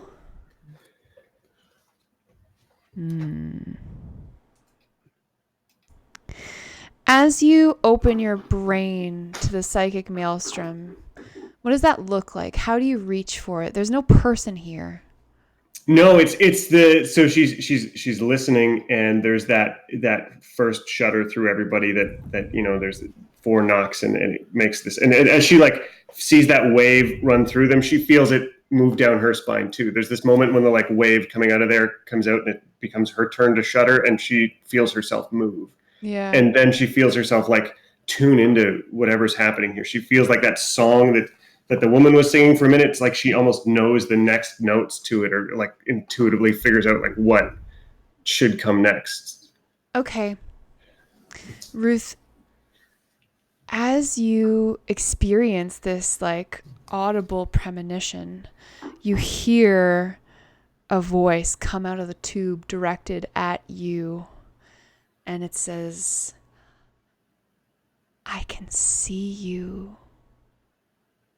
I can see you, Ruth. And you experience a visual hallucination. You see Grundle's face. You see his eyes open wide at you. You travel into his pupils, which become the pipe in the ground, and you travel far deep underground, and you hear the song that you're singing now with your mouth open, full-throatedly, with everything in your body. You are singing along with this old woman. He's doing that? Yes. Ruth is doing Absolutely. that? Yeah. I was watching Ruth as this thing unfolded because she told me about the front. So the minute she starts singing, I walk over and slap her. Ruth, you travel down this tube and you feel the song and you understand it. It's a warning. The song is a warning. And you feel this brute impact across your face. Snap out of it. No, I was just going to figure out what it was. It's a warning, but I don't know what. I need to know what it was just about Doing to tell that me. weird thing again. Ruth, I know, but it could see me. Grundle could see me, maybe. But the song is a warning. Hex. But I don't It's a know warning. for what. Let's fuck off. Look, Locke's already up on the gun again. Or no, he was in the tube. Look, Ruth. I'm just sitting on top of the tube, looking with one eyebrow raised at Ruth. You're right. We should go. Everybody there should ain't nothing in go. that tube that's worth. Anyway. The old woman, the one who you're singing with, Ruth, you realize she's looking at you, and she is blind. The pupils of her eyes are milky white. This old woman, deep Can you see crevices me? in her face. She walks slowly with faltering steps towards you and reaches out a frail claw. She reeks and she tries to touch your face. And I slap her away. I can see you. Ruth. Yes. Ruth. What's happening to me? Ruth, you belong here. Stay with the tube. Ruth. All right, Granny Bat. And I like push her face away. I'm like, nah, look, we're done here. We're good. All right, let's get the fuck out of here. Locke, can you get down from the giant tube that's singing everybody? Ruth's going crazy, and this crazy blind chick is trying to touch her face. Wait, I think I'm figuring out the rhythm. Ruth Hex. stumbles back to Hex, I think I want close. you to seize Alright. by force here. There's going to be a little bit of an altercation. I just want to see if you're able to, like, deal with this woman and the crowd. What's that for? Hard? You're going to roll plus hard. Seized by force. Ooh, no. 5. Oof. It's gonna get bloody. Yeah, that's not going to be good. So I don't necessarily want to exchange harm. On a Maybe I should have been do miss. something under fire then. Yeah, that's fair. Do something under fire. Yeah, so if you add your cool to that roll, does that change anything? If I had my cool? Yeah, instead of your hard. No. Okay. So on a miss, the woman bats your hand away. She is alarmingly quick. It almost seems like she put you on with this like shambling gait, and she actually pulls a knife Ooh, fuck yeah. She's got this like carving knife that she had hidden underneath these rags somewhere. Dope. And she slashes at you with it. You take 1 harm. Fuck. Fucking crazy, bitch. I step back. And she presses on towards you, Ruth. She wants to touch your face. Oh, no. I'm gonna. Justin, So you I've muted, got- by the way. Yeah. Can I Sorry, fire at her Justin. with my crossbow? No. I'm sorry for muting myself. I'm about to get down off the pipe. I see this happening. Oh shit! Not on my watch. And I fire at her with. Yeah. Do you want to give her a warning, or do you just Crossbow. fire?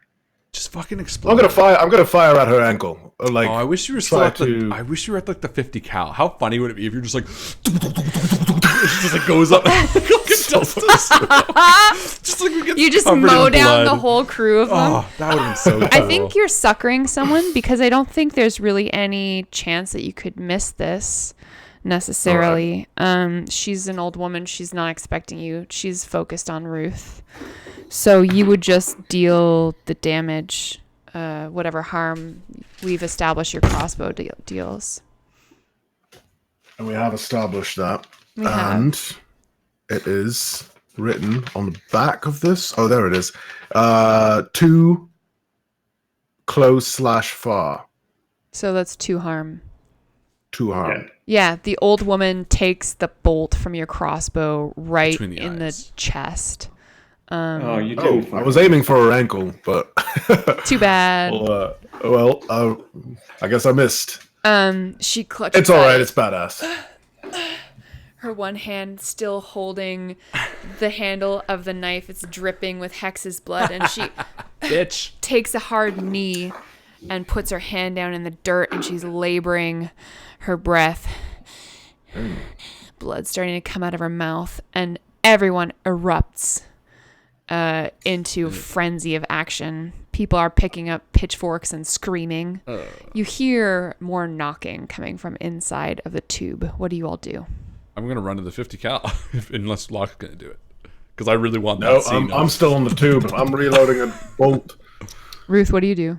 I think I throw my gloves off and get on my knees in front of her.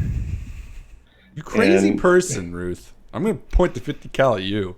I mean, it's probably a good move at some point here, but Worked well but last she's gonna time. she's gonna grab the hand with the knife and like pin the knife down, and she's gonna reach out sort of with her other hand to where the crossbow bolt is coming through and be like, "Tell me what you saw. Tell me what you see. What is happening to me?" And she's gonna try and put her hand skin to skin on a wounded person and open my brain to them and try and heal them. It's going to work this time, I'm sure of it. Oh God! One of these times the dice are gonna love me. This is the grits. time. Crazy lady tried to kill my friends. She's the one we're gonna save.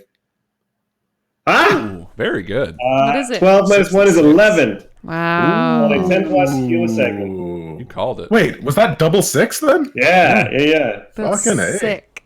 Tell me everything that happens. Yeah. Yeah. So I think there's a moment of she has her hand on the knife and she puts her hand on this woman's chest and is like, tell me what you saw. And as they're like, there's a moment of their brains connecting, and I don't know what I see, if anything, but at the end of it, when like Ruth comes back, she's holding the crossbow bolt. The woman has it pulled through her, and I mean, she anything that was physically broken in her body, I think is healed. Like, yes, that crossbow bolt wound is there, but if she'd had a broken toe or a broken nose or a broken finger, like anything that could be fixed, and if the eyes are part of old age, maybe she doesn't see again. But if they're not, if there was something that like wounded them or scarred them, that might be healed. How does she react? She shudders in your arms, and the irises of her eyes do not regain color, but she's clearly looking at you, her mouth open, and you share a solitary vision, the two of you. You see the road ahead of you. She is showing you your future. She shows you the Colosseum. You gain a glimpse into a riotous crowd filling this huge amphitheater. And then you are looking at the ground. Microscopic view as blood soaks into the sand, the grains of it becoming red, wet, clumping together. You see the blood cells coagulating. And then you see ravens picking at a carcass. It's yours. And then it's hers. And then you hear again. You hear a voice you've never heard before. You hear the words,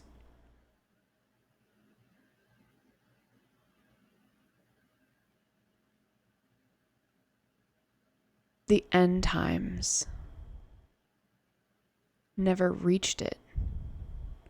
It's a man's voice, but you don't recognize it. It says the end times never reached it. And then you're there, cradling this old woman, holding a crossbow bolt, and we are going to go to the mid-game post.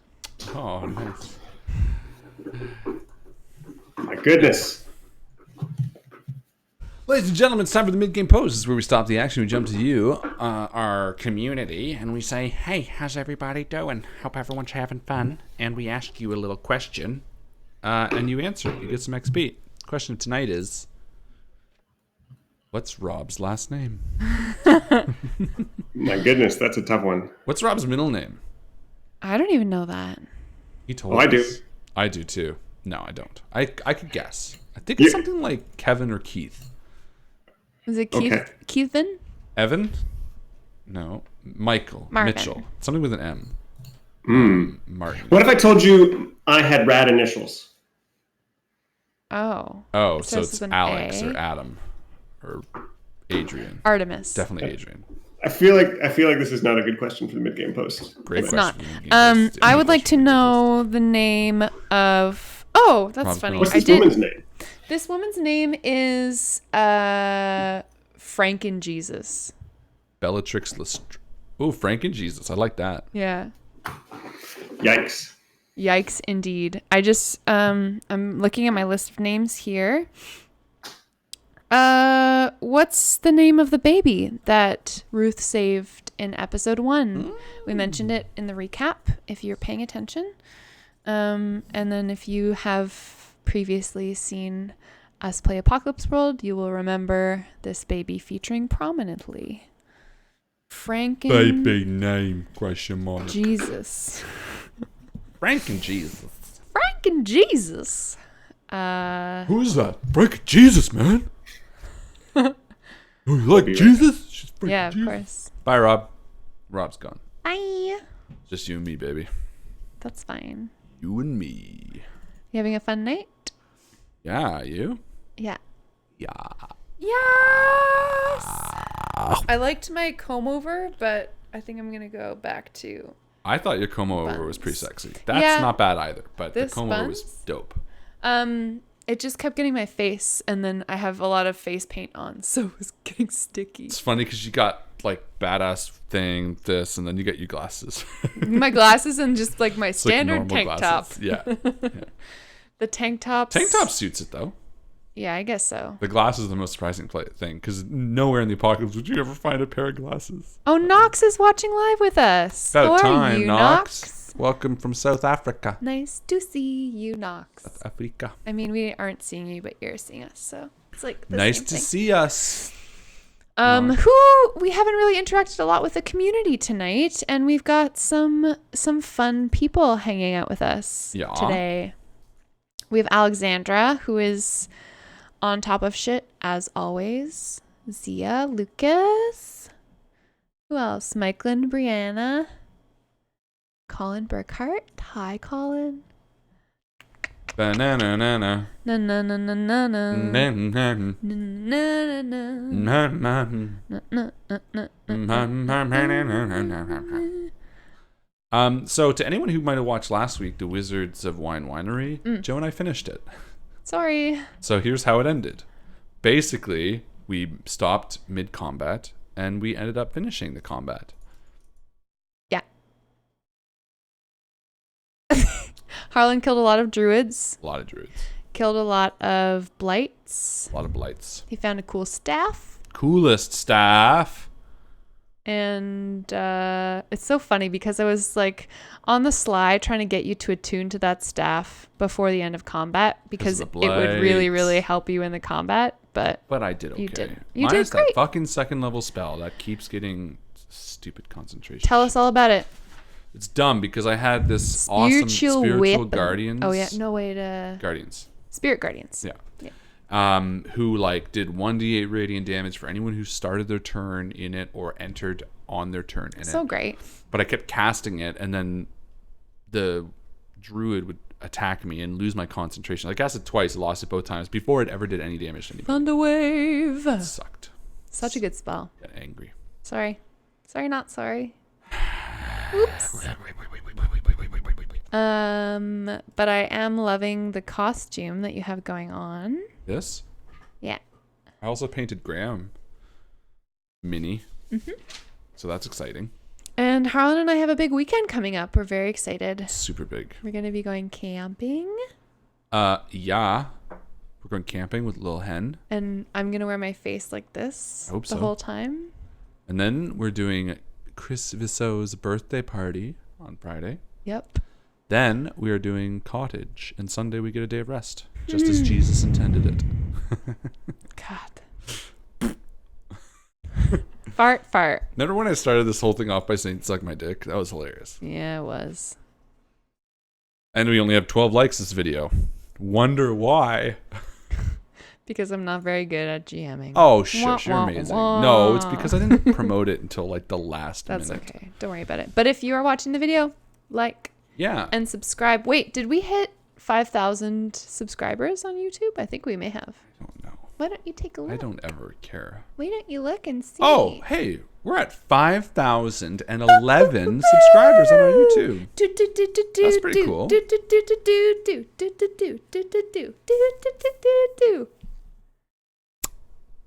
That's pretty cool, right? That's very cool. I've never been part of a stream that's had 5,000 subscribers before. None of us have. You haven't either. No. Well, no. Was the staff really evil? Who said the staff was evil? Is the staff evil? No. Well. Oh, you know what? That makes a lot of sense, actually, because the druids were evil. Yeah. Shit. I hope it doesn't fuck me up. We'll I tuned. see. Well, I haven't really decided if I tuned to it. So. You said you did. But I could not. How do you unattune to something? You just choose to. Okay, so I can like immediately choose to, or does it take 8 hours? You can just be like, "Begone, ye staff." Hey, Justin, we're at 5,011 YouTube subscribers. You missed my dance party. No, I was here the whole time. I heard it. I heard it That's all. how she dances. And That's no joke. I was just eating. That's amazing. Thank you all so much for being so supportive and Yay. subscribing and watching us and listening to us and Thank you being for cool clicking the peeps. subscribe button, which is like the least amount of work you can do ever. Lazy. It is very easy. It's literally, that's it. I could have just done it. You just gave Rob tinglies. Oh, let's give Rob tinglies. Let's give Rob all the tinglies Maybe that he that's why. explodes. Let me do it Maybe right that's now. why there are so few likes, is because everyone's kind of He's like, oh! apprehensive about that. If they're They don't want to apprehensive mess about giving, with the stream. They don't want to mess with the role playing. Must If every time they like it, Rob's like, ah, ah. Middle of a Eat or intense tingle. role playing moment. Speaking of which, what do y'all think about that old woman shit? creepy. Wow. I was very surprised. That was very sneaky, but being like, oh, you can't miss. And then me not rolling, and then, oh, you hit her in the chest. Not where you wanted to hit her. Well, And then, I'm still waiting for my turn because I got Shit a great happens. move that I just researched from the moves. what move are you gonna cast? Lay down fire. Nice. lay down, fire. Support move. Lay down. Rob, fire. did you want to promote some shit? Yeah, you got anything going on I in got your world? nothing to promote right now. You sure? Breakout too much. You should do that. Breakout. Yeah. Other than that, I got like 2 months of doing nothing, and it's gonna be amazing. So, I have something to promote. what's going Sure, on? Rob. Is that your new name? I'm going to be at So shitty. Dragon Con. I'm going to be at Dragon Con. very cool. Starting on the 29th through to the 32nd, or September 1st, as some people call it. So if you're going to be in Atlanta, you should come hang out. I'm going to be around the floor whenever. I'm 6'6", so you'll probably see me. And if you're there, I invite you. Please come say hello. I would love to meet you. And yeah, chat. You What are you guys should doing, just- Harlan? I don't know. Nothing. I said 6'6". No. He's I'm taller than you are. 6'5". I Five. shrunk. I shrunk. And I maybe shrunk 'cause I've you got wear a high spine that goes shoes. like this. He's taller than me, but like by half an inch. Oh, it's more than half an inch. It's more than half an inch. Because he's taller than me by an inch, and you're only taller than me by half an inch. Oh, you should have seen these three What? rolling around. No, that would be the half an floor inch at taller Gen than me. Con. If I'm half an inch No, taller than he's you, he's half an inch taller than me, and a whole inch taller than you. That's exactly right. More than No, Rob's right. The math checks out. Hold on. I'm loudest. So yeah, go to Dragon Con and see Justy. I'm 5'9". Good for you. You win. I'm very Cutest tall title. for a girl. I know. I like that about you. For a girl. I am God, you're so sexist, Joe. sexy. That too. I would love to recommend you go see Justin at Dragon Con. I think it's great. We do have some fans in Atlanta. Good Eats is filmed in Atlanta. That's a thing. So do that. Good Eats is filmed there. Yeah, it's Georgian know that? based. Frightened Rabbit is from Atlanta. Sorry. So is Manchester Orchestra. There's lots of great things from Atlanta. For the mid-game post, Colin wrote Sibo. Yeah. Zia wrote Cebu. Lucas wrote Zebo. I think those are all acceptable names. I'm going to roll a d4. Indeed. Congratulations, Lucas. Dead Echo. I spelt it Cibo in my notes, but you know what? Everyone's a winner, except for the Lucas. three who lost. Only Lucas is the winner. Yes, those who lost are not the winners. But if you're the winner, you're the winner. Lucas wants us to come to New York Comic Con. Okay. Who wants us? That's Who? Dead Echo. Never been to New Lucas. York. No, me neither. Oh my god. You've ever been to New York? No, I've gone to there's these conventions that are out in New Jersey and I got to them a whole bunch, the double exposure ones, but they're like an hour outside of New York and I've never gone. Huh. When is the New York Comic Con? East Side. I don't East Side know. Comic Con. We could stay with my brother and his wife and their probably brand new baby. Aren't they like an hour away from New York? Yeah, they're like, I mean, depends on traffic, right? Oh.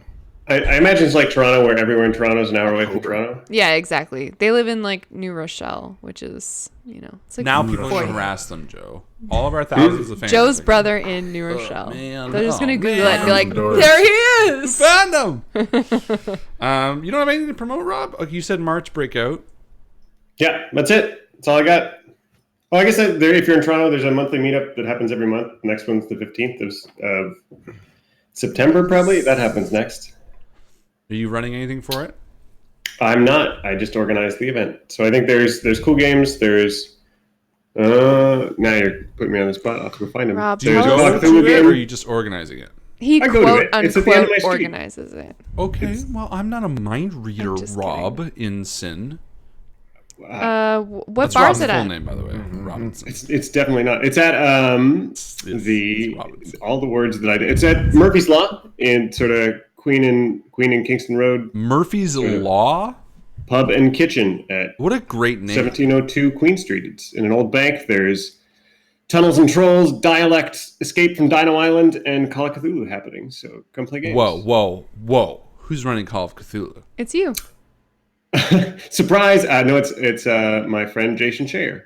Jason.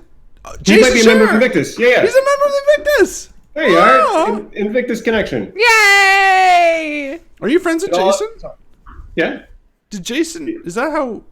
I assume He from knows- my Facebook feed that was how he must have. That's my guess. I don't know. But Your voice is so high right Jason, now. Were you friends with Jason? Have you friends with Jason before Invictus? Were you friends with Jason before Invictus or Breakout? Or? yeah, he's been running stuff for Toronto area gamers for a long time. Well, that's hilarious That's because funny. I saw him at the first Breakout, and it didn't piece together. Breakout. That you would have known him. It makes so much sense now that you say it. I kind of thought he might have found the stream through one of the games Joe or me ran at Breakout, but it makes so much more sense that it was sort of one of those mutual acquaintances. Very cool. Yeah. Well, congrats, Jason. I On hope you run as good Call a of game Duty. as me. And No if you pressure. don't, Ooh. I take the title back. What title are you taking? Of cock. I take cock the title. cock head back. Call of Cthulhu, COC. Come on, guys. Get your head out of the cock gutter. Suck my dick. Suck my dick. Yeah. The official motto Jason should run one of my modules. Catchphrase. What? Are you shooting a gun? And that was the module, guys. I'm sorry. was that what that Cock was? in my head and shot the module. It's exciting around here. Let me All tell you. coming together. Get it? It's coming. It's coming All right, together. let's do this. Are we ready to go back to the Motor League? Yeah, I think so. Propagandy style. Let's do it. Let me get ready. I'm ready. I'm there. Let's do it. My shoulders hurt. Yeah, well, that's... Looks like I have no arm. But go have a nap. Then start the game. What?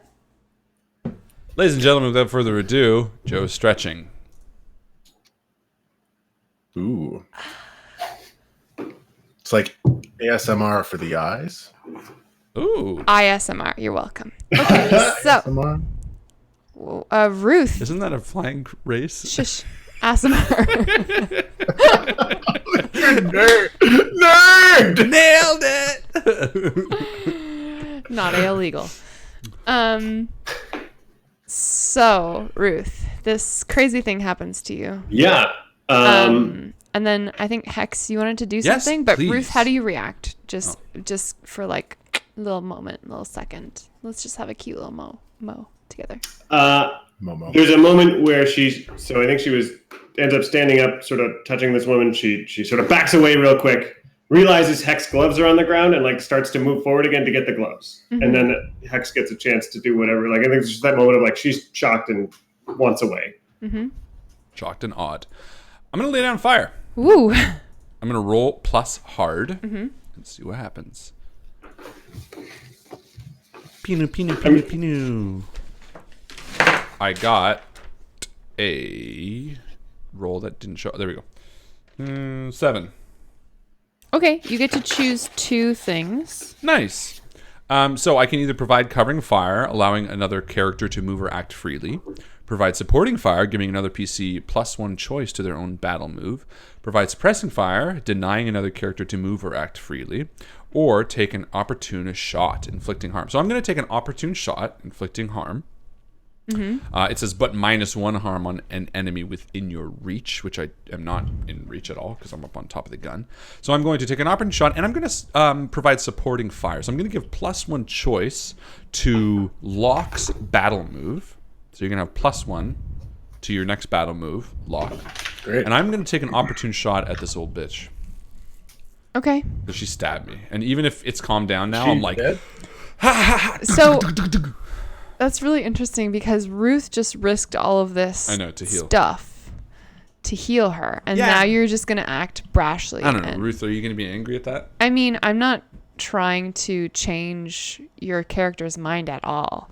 I just think it's really interesting. I just want to get the impression from Ruth real quick. If I like look at Ruth, would you be upset with that? I mean, I'm not sure if it's a battle. Is my question. Is Ruth upset about it? I mean, I'm not sure how she would feel. Honestly, she doesn't know how she feels right now. She looks terrified of what just happened to her. Yeah, I mean the black and white of it. I just got stabbed by a bitch. I'm Absolutely. Who then was dying and got brought back to life. But people are closing in on us with weapons, correct? Yeah, I mean, they've picked up their farming gear, such as it is. In a menacing manner, It or to seems like leave? it's menacing, yes. Okay, it's like I'm just firing into a crowd of farmers going back Bye. Have a nice day now. to work. He picked up a pitchfork. Yeah, I'm farming. I think I'm gonna like Yeah, so basically I'm going to give +1 choice to Locke, and then I'm going to aim the 50 cal at the old lady and just... Oh boy. It's -1 harm. I've been scrolling desperately because we didn't actually stat out this No, gun. it's -1 harm if they're within reach. Oh, sorry, wait, no. It says, take an opportune shot inflicting harm, but -1 harm, on an enemy within your reach. So I guess I can't actually fire at her. I got a feeling this isn't actually a battle. I feel like you're suckering someone again with a giant gun. Yeah. And just do 4 harm to her and she's a vet. She has no way to attack you back. Do that, then. Because we would be exchanging harm if this was a battle. Okay, well, I rolled whatever I rolled anyway, so... Yeah. You rolled a 7 to 9, I believe. Correct. So, yeah, you just do that. You just harm her. And she just, like, goes into dust and rags and blood on the sand, and I'm like... I think halfway through the firing, Ruth lunges into the field of fire to get your gloves off the ground, because that's like her mind is there. She's not noticing you firing.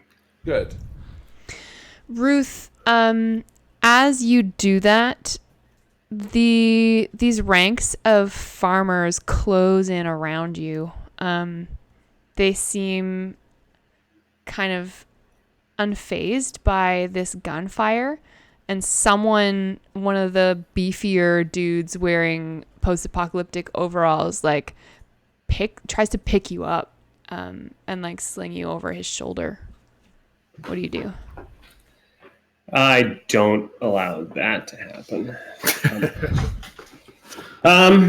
Good I'm hearing choice. gunfire. Good Yeah, I don't. No, I just say no. But I do it with My body, my choice. What was that? yeah, and it is the apocalypse world where I am prepared to back that shit up with a sawed-off shotgun that's on my boot. So I feel like this is the sort of thing where yeah, I'm gonna like comes to pick me up, and the gloves go on that were hexes, and the shotgun's in my hand, and it's pointed like middle of his chest, and it's just like, back the fuck off.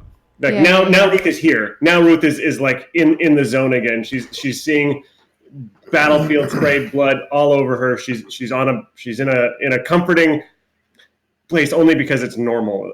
You know, this is just like blood and guts. This is the apocalypse. Okay, I got this now. Gun comes up. I think she'd like to go aggro and just be like, back the fuck off. Yeah, go aggro. Roll plus hard. And Hex is laughing maniacally in the background. Yeah. Locke will get to you just after this. Sure. 5, 6, 7, 8. Okay. So on 7 and 9, they can choose one of the above or one of the following. So they can choose to force my hand and suck it up, cave, do what I want, get the hell out of my way, barricade themselves securely, give me something they think I want, or back off calmly, hands where I can see him. He's gonna back off. This guy values his life more than he values taking you in whatever way that was going to occur. And my move now is that a wild dust cloud is encroaching. It's been coming up on you, and everyone has been way too preoccupied to notice. But this thing is maybe 45 seconds away from you, and you've seen storms like this before, but this one looks particularly bad.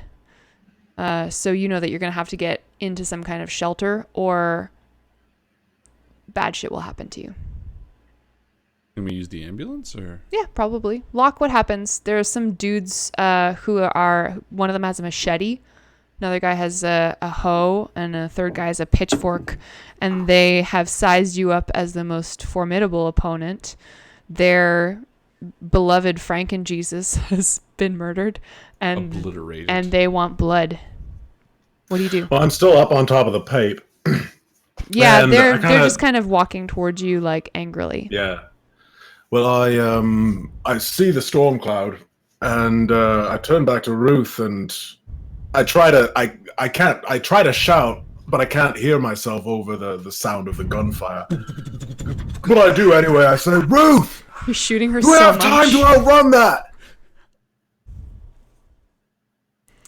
We do or we don't. What's that? We do or we don't. I think he asked you a question.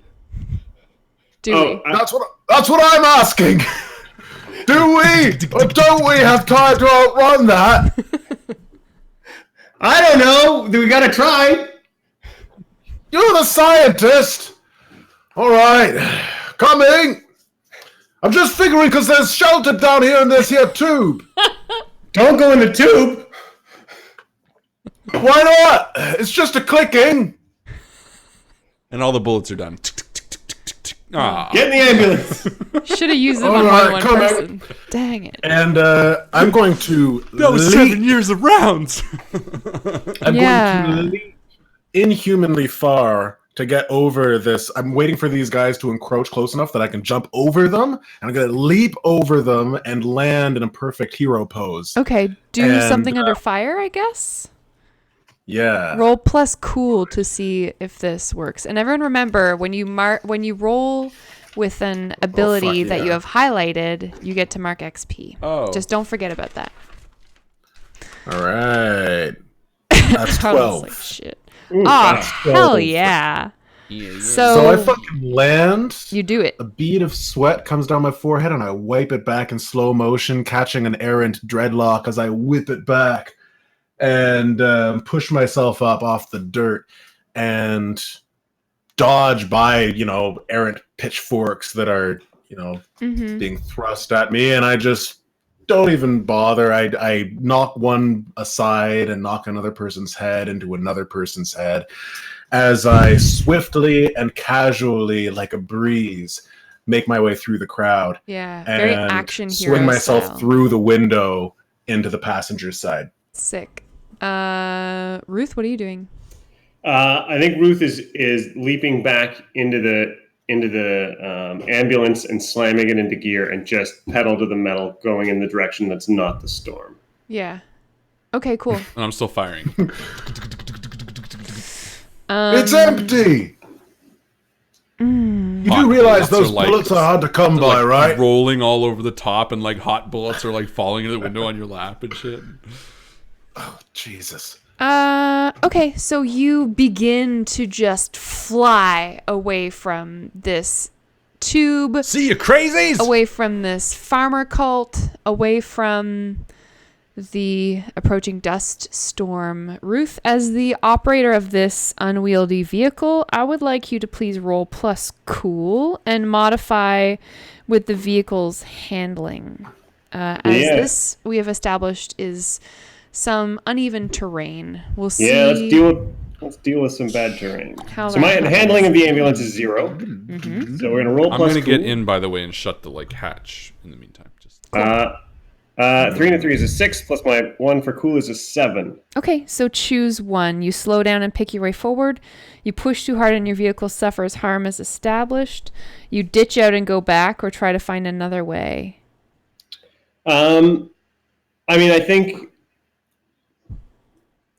I think we push too hard, and I don't know how vehicles suffer harm, but this there's isn't terrible harm. yeah. Well, there's a handy chart somewhere on one of these fucking sheets, Probably. because there is for everything somewhere. When a gang just takes had it. harm. When a vehicle As a suffers vehicle- harm. Yeah. I'm going to say it's 1 harm. Well, handily, my vehicle has 1 armor because it's got some big plates on it and it's geared up for dealing with some shit. Oh, okay. So you suffer harm, but it is absorbed by the armor. So I'm gonna say there is a little bit of cosmetic damage, but like Maybe that gun nothing goes off the serious. top. Yeah, Never part of my vision, anyways. Off into the distance. yeah, that technically never existed on the ambulance. So That the turret's was- gone. Goodbye, turret. That You was- just hit a really hard bump, and it falls off. And a swarm of farmers are like, "Oh, good," and they carry it away. And I'm like, As they're swept up by the storm, Yeah. no! swallows them up. Thank God I used up all the 50 cal ammo first. Hey, guys? I'm like through that little window. Hey, guys? Hey? Good thing. And I shut the window. Move it, Ruth. Come on. Ruth is looking back to see if Mox is on the bike or if Mox got in the ambulance when shit went bad. Mox cowardly retreated within the ambulance, and there's actually up against Grundle, there is now like the hot fuel tank of a motorcycle, sort of. Oh shit! They jammed the motorcycle in. Yeah. It's a big ambulance. Yeah. No, it's massive. Literally. Okay, seeing that he's not out there, so it must be okay. I mean, she's pushing through anyway. She's already pushed too hard. The vehicle's getting knocked and bumped and bruised. Yeah. Locke, what the fuck was that? I don't know what happened. I mean, there's the part that's unknown, but then there's the part where Hex just opened fire with that gun. I can hear you guys. I'm not in another room. I think he overdid it on that one, to be perfectly honest. I mean, you know me. I'm all for tussle in the dirt, but honestly, I think that was a bit much, Hex. She stabbed me, okay? I saw Ruth, you were going weird. Then I tried to slap her away because she wanted to touch her face, and she stabbed me in the gut. What about that was wrong? I And think if you say he was unloading a 50 cal on her, then fair enough. My ever bad. heard the expression, an eye for an eye? Makes the whole world blind? No, just the eye for an eye part. The point I'm Yes. trying to make is that getting stabbed sucks. All right, I'll give you that. But retaliating by pumping her and her entire family and friends with thousands of 50 caliber bullets the size of my finger, I don't feel like that's an equal transition of pain. Ruth, do you feel the same way? She shoves the gloves through that window that you had there, and in one of them is the crossbow bolt. I pulled this out of her fucking chest, and she didn't have a hole anymore. How do you? I don't know what to think. Oh, you healed her, you mean? Yeah, I pulled the bolt out, and there was no hole. Frankly, I am shocked and appalled at both of you. I am surprised that you guys are so sensitive about killing her. She was clearly... Mox, did you see? Do you feel this way? I mean, yeah, kind of. Well, okay, fine. You know what? I went overboard. I apologize sincerely. I thought we were on the same page with all this. No, I wasn't clear. I'm pro shooting that woman. Oh, well, looky here. Back of the ambulance is where the cool people are at. You know what? Mox, let's fuck. Goodbye. Shunk. Did you want to do that? Yeah, probably. It might take a little bit of persuading, but he's probably down. Yeah, let me see. I get good benefits. Shagoose is back there too. Shagusa can crawl up front, though. Oh, Shagoose. Well, you know, hey, the more the merrier. I mean, if you wanted to do a scene where you have a threesome with Mox I don't want to do a scene. I think it's just implied. That's what I mean. Like, I'm just imagining, like, Grundle's, like... Yeah. Corpse essentially is like crammed in the corner, and there's a motorbike beside that, and then the three of you are like making out. I think it's very comical. It's very comical. That's when sex. he wakes It's up. not like uncomfortable or weird. It's just like comical angles and shit. Yeah. Yeah. So I'm gonna take +1 forward, and so do they. Sure. That's awesome. Does that mean I get +2 forward? No. I don't know what a +1 forward is. That means that anytime you want, you can add +1 to a roll coming Nice. up. I think it's your next roll. Oh, is that? Yeah. And +1 ongoing is for the next part of the scene. Yeah, You for as can long add as it one to- applies. Yeah, so Cool. +1 forward. Next. And then afterwards, like next time you look back, I'm just like sitting on Grundle, like fully dressed again, like smoking a cigarette and being like, I appreciate it, guys. The support is important in this. And you know what? Back here, we outrule them. So here's what I want to do. They're both like kind of panting. Boots off. Okay, how long does it take to have sex with you? Well, I mean, you know the answer to that. Make love. Making love for 2. 2 minutes. I mean, is this like a 5-minute like everyone is just so exhilarated after the combat. And You know what? The crammed details aren't into, important. You just let's just figure it out. So an hour goes by. Yeah. There's like a titanic amount of fog on the window between the front and the back seat. Wasn't just a 50 cal that unloaded. And Blasting all sorts of rounds. Yeah, today, that was says Dead Echo. Echo's joke for sure. Yeah, I just stole it. And Ruth, with your steady hand, your beloved ambulance seems to have cleared the worst of what the dust storm has for you. You look in the rear view, and it has faded into like a thunderhead on the horizon behind you. You figure you can probably outrun it to a point where you can probably find somewhere to get shelter for the evening. What kind of shelter are you looking for? Are you just gonna like park the ambulance and weather it out, or are you looking for an abandoned farmhouse, or what's your hope? I mean, I don't know that she's even really like got to thinking about stopping yet, but when it starts to get to that moment of like thinking about stopping, now she's thinking about whatever the fuck's happening in the back there. So she's thinking about Hex and Mox and Chigusa, and then she's thinking about Grundle, and like there's all of this shit. So it's just like her mind is thinking go, go, go. But there's almost like a moment of like, you know, Locke, do you see anywhere good to stop? I don't want. Yeah, I think we should. Yeah, is it getting dark now? Yeah, it's getting Yeah. there. You guys have been traveling all day. You're right, sore. It's like you're not used to being cramped up in a tight space, are you, Locke? You're kind of a rover. I am. I do prefer the open air, and I am kind of tempted to hop onto the roof if it weren't for that massive storm. I'm thinking there's got to be some sort of like a railway, like you know how sometimes like a wedge, like a little area where we can drive, and there's rocks on either side where it's been Sure. it's been demolished for like a train line to go through or something. Just a narrow passage, like a little canyon. Yeah, certainly. There are plenty of areas in the north of two more ways. in the I can north of see Little Ontario. convenient canyon. Well, rocks when you get on walls. when you get up north, Demolished. they definitely blast out portions of the rock to make way for roads. So you can find a place that's double wide of the ambulance. So it's not as snug as you might like, but it would provide enough cover to Right. keep you discreet as long as there's no one else traveling on that same road. Well, as long as we stay on the side, I'm more worried about the storm than people coming along, to be honest. If we stay along the side that's closest to where the storm is coming from, then I feel like that will protect us, I say to Ruth. Does that make Yeah, sense? We can park the ambulance as a bit of a windbreak and sort of take some shelter on the other side. See if we can. There's not a lot of space for people to sleep, so you're all going to be just kind of crunched up where you're sitting, basically.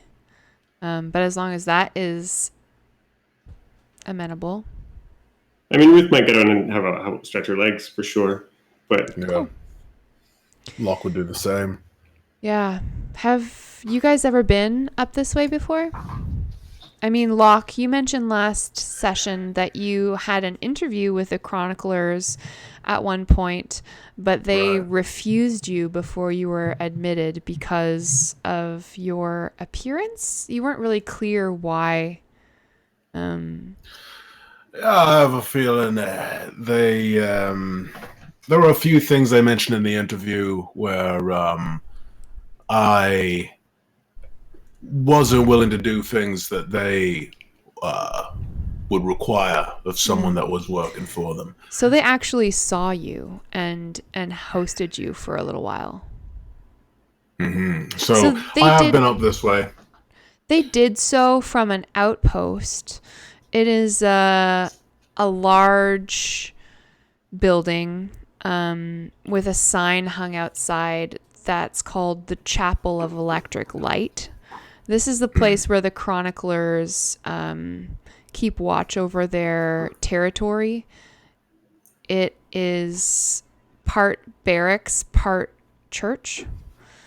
And it's just flooded with spotlights 24/7.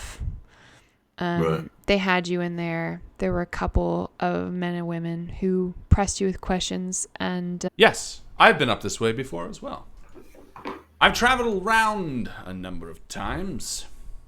I've been to the chroniclers. I was the one who told everyone about it, obviously. I mean, there's details that I probably left out, or maybe some I fabricated. Some I probably made up entirely. But I have been out this way, I think. So the Chronicler and then the Church of the Light. What was the Chapel of Electric Light is the name of this outpost for the chroniclers. Gotcha. But the headquarters of the Chroniclers is a different place. Yeah, that's a ways farther north still. So this is Right. the outpost. So we're pretty close to the outpost. well, you would know that you still have to cross the oil fields, and that's tomorrow's journey. The oil fields. Right. So I open that little thing again. The oil fields are just beyond here. Have you crossed those before, Locke? I have. All right. Hey, high five. Where are you? Give me a hand. You have as well, eh? Yeah. Oh, yeah. Why is your hand sticky? You want to know? Hey, Mark, should I tell him my hand's sticky? Shut up! Shut up! Guys, I'm sorry. Look, I thought about it. Mox and I talked, and so did you.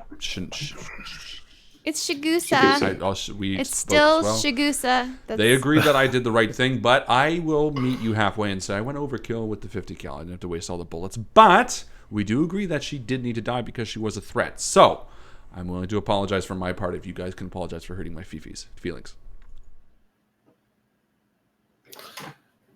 Your fifis. Your feelings. Hurting your feelings. It's a little bit. You want us to apologize for hurting your feelings? I think I say sorry, you guys say sorry, and everyone feels hunky-dory. I just look to Ruth, and we exchange a look. Or I can't even see your eyes through your sunglasses. I just shake my head Sleep. and step out into the full storm. Fucked up into it. You do? I'm going for a walk. Oh. She gets out of the car. Okay, yeah. What? How far away from the ambulance do you go, Ruth? I mean, if the headlights aren't on, I think she still wants to be able to see some light from the back if they've got a door open or something, just so she knows where it is. But she might walk 10 or 15 minutes, sort of in a big circle around the place or something. Try to climb up onto the place that's been sort of carved out just to get a little bit of height and Ruth did tell me that she's had a weird connection to this weird, and that lady was trying to put a hand on her. I slapped her away to make sure she didn't, put the sheenie on her. Is that a thing? Is that racist? What is the sheenie? Well, Is that racist? I don't know. I what think that is. she was going to die anyway. Probably. And what those people were doing was pretty suspect. Not to mention, it was pretty bloody impressive what you were doing there. Fucking just exploding guts everywhere. What an image. Okay, sheenie is very racist. I didn't realize that. I apologize. What is that? Sheenie curse is like a Jewish thing. Oh. I've heard it boy. before. No, it's not racist, but it's racist that I used it incorrectly. But it felt weird because it's one of those things that I've used before and I wasn't sure of it. So Never heard apologies. the word before. I've heard it before, being like, "Oh, they put the sheenie curse on you," but it is just something to do with Jewish people. So I apologize with that, and I will take it back. And now we will go back to There was some sort of they were doing something weird. And I am curious as to what all that was about, but I suppose we're never gonna find out now with this. All I'm telling is that I stepped in there because I was worried she was going to do something. That's all. I apologize. I went overboard. Ruth, as you travel around, gathering your thoughts, you come across a strange glow. There Oh, seem no. to be a handful of them, maybe half a dozen, moving through the tangle of underbrush up here on the stony ridge. There are these like low juniper style bushes, and they're emitting this light green luminescent, like, Is it like a firebug kind of small, or is Yeah. it like a glow stick kind of it's exactly big? like that. It's about the size of like a rabbit maybe, but you can't really Oh. tell what it is, and they're like slowly moving around.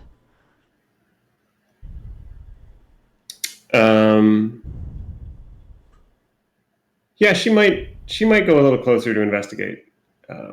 Be something to like put her mind to. She might try and sneak up on one. Yeah, you see these like dwarf rabbit sized beetles.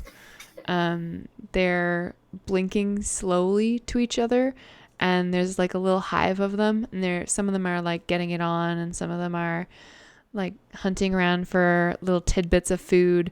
One of them crawls kind of close to you and almost like, passes within 2 feet of where you're standing and sort of goes on its own little bug business.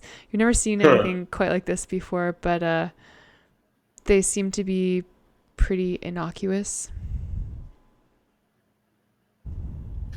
Yeah, I think it's just another thing that like reinforces to her that the world is weird, and she sort of sighs and turns around and starts heading back towards camp, just being like, "All right, I get it. Everything's fucked up. It's fine. That's normal get it, now. world. That's also You're normal weird." too. Okay, it's just bugs sometimes. Huh. Yeah, weird light grubs. Yuck. You guys have a little sleep? Ruth bedtime? might want to try and have a conversation with Hex before everybody's. Make it happen. Yeah, so maybe she shows up. She opens the back door to try and like check on Grundle, make sure he's still alive. Because if he died, the whole point of this trip would be over. But I don't think she's gone like that long. Maybe 10 or 15 minutes before she comes back. Are you pretending to sleep? My eye was awake. Oh yeah. Why don't you take a walk? She says to Mox and Chigusa. Yeah, they like shyly interlace fingers, and they just sort of head up front and they sit on the hood of the ambulance and they quietly chat to each other. It's really cute, actually. Hex like pretends to like look at some things on the shelf. It's like, How's your eye doing? fine. How's yours? It's a weird question. Biological. Well, rub it in. It was a technical question. Well, it's fine, Ruth. Good. I slapped that lady because I Yeah. was afraid she was going to touch you. And I killed her because I was worried that she was going to do something. Was I excessive? Maybe. But I was worried. I was concerned about you. I don't know what kind of people we come across. I once had a dude come at me and all he did was wiggle his fingers and I woke up 2 days later. I don't know that I think you were wrong. Okay then. I don't know what I think. Are you? No. It's that's fucked up. Like even not the like the gun part was like grossly grounding and normal. But the rest of that, the whole feeding people into a tube, never to be heard from again, except there's weird knocking and sounds and shit. That's let alone like that. The thing talked to me. Something there saw me. Maybe Grundle saw me from the other side. I don't know. The further I am from it, the less I remember, the less I understand the details. Hex, Slow down. Hold on. You don't think I did anything wrong? I just wanted to know. say, I saw you touch her. Did she give you a thing? I mean, we went places. We went to the Coliseum. I saw some really familiar blood on the ground. I think it was mine. Hold on, Or you it was saw hers. yourself die at the Coliseum? Or it was her dead there, but she was dead on the ground here. So I don't really know how much of it is metaphorical and how much of it is a vision and how much of it is like it's all fucking. It's weird, and I don't First understand. off, I put these back on, and I hand the gloves back, and I say, "Look, if this was like a premonition, maybe we should take it seriously." Like I said, I'm in. Okay. So you saw the Thunderdome, and I like kind of describe it a bit. It's got these big, beautiful sort of wrought iron stands, and blood splattered on. It was that. Yeah, that's what I saw, and I think Ruth is maybe moved over closer to the front of the cab, just slide the window open to make sure like Locke knew he could be a part of this conversation, like just to make sure that. What's up? Ruth forgave me for making up back here. That's what you take away. Oh, I'm all right. She said you said sorry too. That's okay. It's a technicality, but I appreciate it. And she saw the Thunderdome remember. and her dying there. I mean, that's what was part of this vision. I sort of saw the path we were taking there, and it's pretty much what you guys have talked about. It's and I saw this the sand there. This place, I saw blood splatter on it. It was mine, or it was Franken Jesus's. It was I don't know. I saw a lot of things. I heard a lot of things, but then for like this moment, there she was standing there, and she could see, I think, and she didn't have any more hole in her chest, and then she had a whole bunch of holes in her chest, but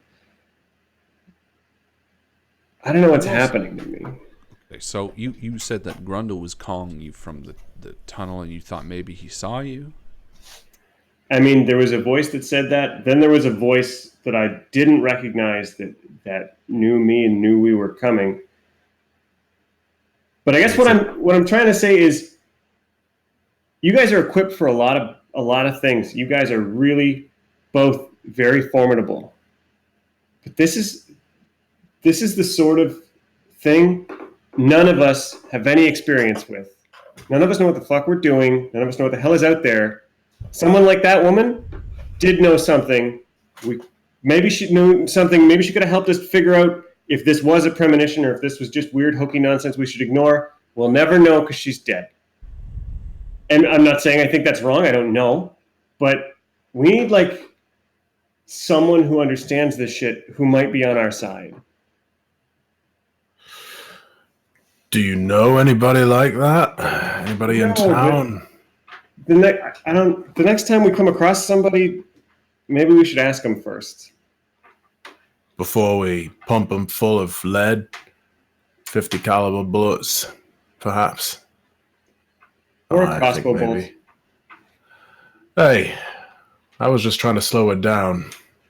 I did too, just slowed her to a dead. All right, I'm down with that. I mean, ultimately, we don't understand this thing. If we find somebody that can help us, maybe shed some light, I agree. Is there anything in your vision that you had, though, that what did you say the person said? The exact line? Something about... I mean, it gets fuzzy. I don't... Joy, are there specific details I'm leaving out, or we're... Yes, you yeah. heard the voice say the end times never reached it. Yeah. The end Yeah, times... it started talking about a place the end times never reached it. Like there's maybe still an oasis out there. Like there's maybe that's what Grundle knows. I don't know. End times never reached. Doesn't ring a bell to me, does it? None of us? Well, I think we've got to continue on with our mission. Yeah. We gotta find the brain thing, hook it up to Grendel, see what's on his mind. Maybe that's going to give you more information. And yeah, I think you're right. I think naturally I am more inclined to violence than perhaps you are, but I understand that that's not always the best course of action. So I'll wait for your lead again next time, because I'm not saying you're wrong. You've got good instincts there, and if it's a matter of life or death, you got to trust those. Don't wait for me. You But I learn your think I'm lesson, gonna Locke. Good takeaway. I appreciate that. Good talk. You wait for us, Locke, next time. You know, he's impulsive. you are just something else, aren't you? Well, I don't know how much sleep I'm going to get tonight, to be honest. This chair isn't actually very comfortable, surprisingly. So I'm ready to hit the road early if you guys are. If you guys want to drive through the night, you can too. That's always an option. But you'll be Hey, Ruth. driving in the night. Ruth didn't sleep last night, so I think she's like crashing. She might. We can always Yeah. take over if you want. Locke and I can drive through the night. I'm a pretty good driver. She hands the keys to Locke, and Ooh, shots fired. Fair enough. I'll take my motorbike. we. Oh, I just thought you'd be better on watch. It's right. Well, why don't I go ahead? Maybe I can scout or something like that then. Sure. You've done the route before. If you think that's smart, driving into the oil slicks on a bike at night. No, fair I enough. gotta Maybe you're stick- right. Well, No, is I'm not making crammed any in here with a decisions. motorbike and Mox and the girl. I always forget. Shagusa. Shagusa. God damn it. Sorry. Shagusa. S.H. Mama, I really, You really know what? wanna- It's fine. It'll be a running joke. Yeah. All right. Well, I'll move up front with Locke then. I'll sit in the passenger seat and then we'll chat. Ruth's out. She's done. So, Locke, you good at driving? Oh, I'm just making noises. Well, you got to turn the key before you. Right. Forgot that. Don't know why she started gave the that. keys to you, but clearly a message was sent. Here we go. All right, here we go. And I start driving slowly because you never know what's going to jump out at you when you drive. Can I read a person? Can I read Locke? of course you can. I want to read you, Lockie. Aw. With a fine 6. I don't know nothing. I don't know nothing. So I got Very- So I just I mean, do nothing. no, Very you on a enigmatic. miss you ask one anyway, Oh, but be prepared for the worst. oh, okay. What does your character wish I'd do? No, what is your character really feeling? Both are good. Oh, Yeah. What am I feeling? Well, yesterday I was shot in the chest with a shotgun. I'm feeling that. Today I didn't get hurt, so I'm not feeling any pain in that regard. so I mean the question is both is not necessarily an in character question. It's a question that Gotcha. Harlan's asking Justin. I see. about the What? character. But definitely, there could be some stuff revealed like during that conversation that sort of gives. Yeah. I think Yeah, this is like Locke meta knowledge. Right. Okay. So Locke is feeling like he wants to. He's having this battle where he wants to forgive. He wants to forgive Hex for acting, I guess, rashly earlier. Like That big of he an believes. He believes that it was not necessarily the best course of action, but at the same time, he wants to forgive him, but at the same time, he feels like it really was a waste of bullets and and not Poor I use guess of in line resources. with. The thing's It gone was not a anyway. good use of. It blew off. I know. It was never supposed to be there anyway. That's why I used it up. It's a roleplay It was thing. really I love that it's trying so stuck for Locke. It's so good. It's stuck for him. It's like, No, I what think- I'm trying to illustrate. Locke, you really wanted to use the gun and yeah, I you think never you're got jealous. a chance. I think you wanted to use it. I don't know. I think it's a bunch of things. I think Locke is feeling. I think he is feeling jealous from the little threesome that happened in the or foursome that happened in the back. Threesome. Yeah. And I think he's trying Grundle was to not put. You asked for the sticky. I think he's trying to justify that jealousy with his feelings about the gun. That's Nice. interesting. Good call. That's a very human move. Yeah, That's to like be like, real. I'm mad at you, but it's not for this That's reason too that makes real. me seem Yes, That's like exactly. me Because that's a earlier waste of tonight. bullets. good. It's for this other reason. That's me most of the time. This is too. This pizza's too dry. But he doesn't say that. He ends up just like going a very sarcastic and literal route of like, well, I just got shot in the chest yesterday. How are you? Nice. How much damage did you take during that fight in the bar? And I pulled a knife out of my stomach. None. But I did take this. It's like been in my stomach for like 8 hours. That's been in there this whole time. Not really. You had sex with that in. Well, Double knife. You drive through the night into the morning, and as the sun rises murkily into the sky, the dawn is pink and orange. It's really beautiful. You see the oil sands sorry. open up before you. There are the skeletons of dark spruce trees, things that are leaning over on one another as they've been sucked into this landscape. Everything is gray and foggy with a pink sky above it. There are these vast ponds that seem innavigable, and the road is treacherous. It disappears at times in between these ponds. It's like sandy ground that gives way to this tar, and the whole area just has this crazy smell. It's like it almost burns your nose. It smells like my soup. Yeah, it's earwax and copper soup. Yes. And these are the oil ponds, the tar pits. You made great time.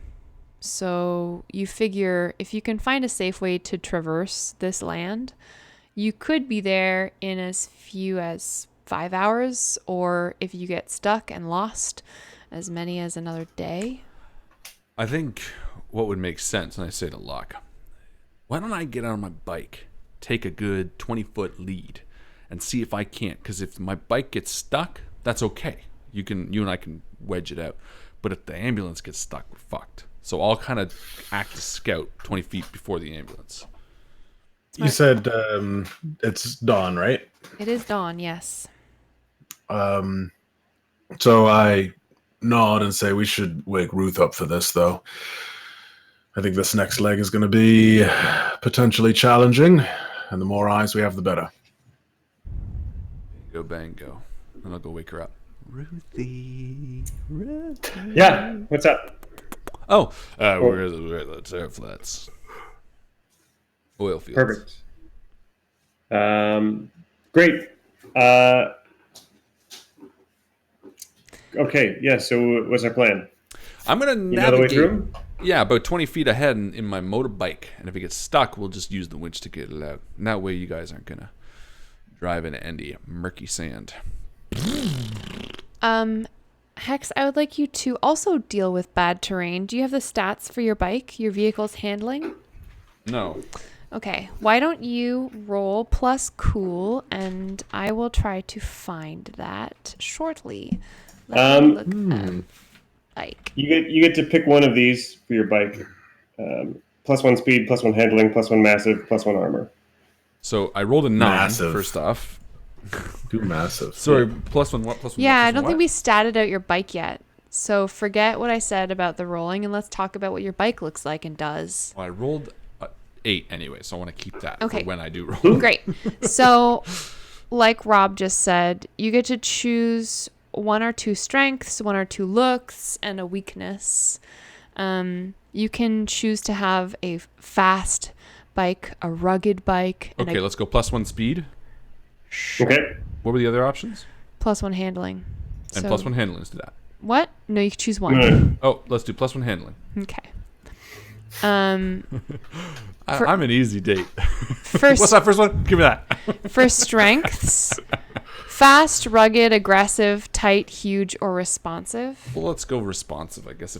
Wait, handling, isn't that sort of redundant? These are strengths. It just describes the bike. Oh, so it doesn't affect it mechanically. No, they're narrative things. Yeah. Perfect. Then let's just say fast. And looks, choose 1 or 2. Sleek, vintage, massively chopped, roaring, fat ass, muscular, flashy, or luxe. Kind of like vintage. Vintage, fast. Fast vintage with plus 1 handling. And then you need to choose a Elvira. weakness also. Oh, It will either be slow, which I suppose it cannot be that because it is also fast. Sloppy, guzzler, skinny, bucking, lazy, or unreliable. I'd say skinny. It sounds like I'm just yeah, like sloppy building the guzzler. coolest like insult So it's a around. skinny bike. Yeah. That is You sloppy, vintage. guzzling, skinny. perfect. So I rolled an 8. Okay, so you add your handling to that. Okay, so 9. Great. On a 7 to 9, you choose 1. You slow down and pick your way forward. You push too hard and your vehicle suffers harm as established, or you ditch out and go back or try to find another way. No, we're literally doing the first one. Slow down and navigate. Okay, so narrate that to me for just a second. So I get on my bike, which is like this, like, it's vintage, but like also piecemeal vintage. Like when you look at it, it looks like it's all works together, but it's sort of classic pieces from like motorcycles of all different era. And it's black, Elvira, and I pet her, and I take her out front and fire up, and like spurts of sand go firing off the back and just across the windshield, just like black sand. You're like trying to see through it. It's like squeaking across the windshield, and then I slowly start moving through the sand, and I kind of have this idea that I'm like, I don't know why, but I feel like the ambulance has a winch on the front. Sure. Is that fair? I mean, you Why not? use her in the sand, so I feel like it'd be something that's used often. So I feel like we've like pulled it out, and I'm kind of holding it on the off chance that my bike gets stuck. I can just click it in and so on and so forth. And we slowly start traversing between the oil fields. Yeah, it takes a little while for you to make progress. And you find that the sand, this muck of oil and dirt, gets caught up on your wheels, and you end up having to stop frequently to dislodge it, lest your bike become impaired in some Been way. there. But it's saving the ambulance. Yes. And you make your way forward. After about an hour's worth of travel into these mists, shapes begin to loom up out of the fog. These are moving creatures or machines. It's hard to tell. You see them from a distance at first, though only from about 3 feet and up, because of the way that the fog clings to the ground here in the low places. They're moving around in these shuddering steps. And I call out to them, "Hey!" You do? You're on your bike and you're the first one Yeah, up. same thing I did with the other things So- too. Justin, you dick. What? Nothing. I can delete it, luckily. What was it? No, there's this gross picture of earwax that Ew. Mike posted, and Yeah. I had to type to get rid of it because I didn't want to delete it and be mean. And Justin reposted it, and then I deleted it because I can be mean to Yeah, Justin. I don't want to look at that either. No, I don't. Sorry. Thank you. There are certain pictures that you can post that are too scary or too gross on the Discord, and it just makes me ignore the chat. Too scary, I'm because I fine. can't Too look at it. gross, I'm like, I don't want to look at So it. if you want to like insult me, then just post a really gross picture because I'm not going to see it for a while. Anyway, these that's good. I say hi. Hi. Yeah, these like lumbering shapes are walking their way through the mist, and one of them stops. And the I one hear that's closest pop, pop, toward you. and that's the like both Locke and Ruth slapping their foreheads as they see me go hi to two creatures in the mist. You're the one who's been here before. I assume this is the way forward. Yeah, and I This like is a thing turn you've back, done and before, I'm like, obviously. my engine's still running. It's like, and I'm like, don't worry, scavengers are often in the oil fields. They're usually pretty nice, and they might have chips. And I turn back, and I'm like, yeah, then I cut this the like it's like a smart car sized cabin, I suppose, that comes at you out of the mist, and as it approaches you, the mist swirls around these stick-like legs that are like deet deet deet deet, propelling it forward, and it carefully stilts over these dangerous, like cloggy, gloopy areas of the oil, and there's like this gross, like gray weeds growing up everywhere, and it just like deet deet deet walks towards you, and there's an old man sitting on the back of it. He's got just like the biggest fuck you beard ever. He's like, hello, and I kill the engine. Hey, what's your name, friend? What? What's your name, My name? friend? What? Which Fleck. what? Fleck. My name's Fleck. What's yours? Fuck. My name's Hex. Hex. Oh, that's a nice spike there you got. And Thank he sort of scampers down out of the cabin Oh, of you're this. just a little guy. He's about 5 feet tall. I'm picturing Danny DeVito. He's wearing this like skin tight kind of jumpsuit. A skin type that like kind of reveals all of his like penguin weird bulges. folds. Yeah. Yeah, that's Like so exactly penguin? what I'm picturing. Yeah. Yeah.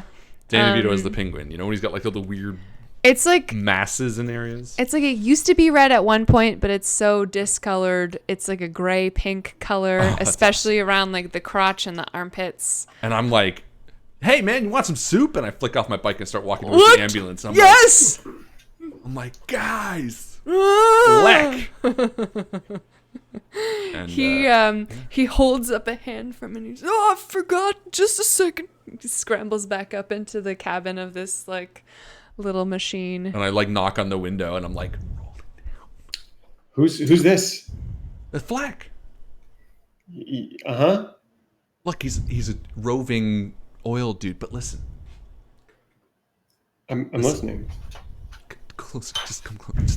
Just come here. Just listen. Yeah. These guys are experts at navigating through the oil fields. If we give them a little bit of fucking soup, we're gonna get out of this muck in like half the time. No joke. Those things they got, they know exactly where to step and where to drive. It's gonna take us 3 times as long if we keep on the bike. This is a good idea. Trust me. You turn around and he's like, hey! Hey! Oh, you're little. I didn't see you. Are you traders or what brings you to the swamp? Well, and I gesture to Locke and Oh, hello. Yes, hi. I'm Fleck. Yeah. I'm Lark. I'm gonna make you soup. Oh, he makes goods. Do you like earwax? I love it. I kind of guessed. Come on in. We open like the back. Climbs up the door and just like hops in through the open window. Oh, yeah, you're quick. Nimble guy. He like slithers out onto Locke's lap. Oh, I've gotten out. Oh. I've gotten out. I'm walking around the back and opening the hatch of the ambulance. I'm getting Yeah. out like the Bunsen burner and all of the like dried sick. scorpion meat and snake And and I stuff. get in next to Ruth, and I'm like, being hey, all maybe over this the pot. dude's got a connection to the weird. Hey, I'm Ruth. It's good to meet you. Hello. It's nice to meet you. Ruth, you say? That's Can I read this fool? Yeah, of course you can. I don't trust him one bit. Why? Because 6, he's weird? 10, 11, 12, 13. I got his number. You get to read that person. He's like, that's an old name, Ruth. Yeah, it's been around a while. What is Fleck really feeling?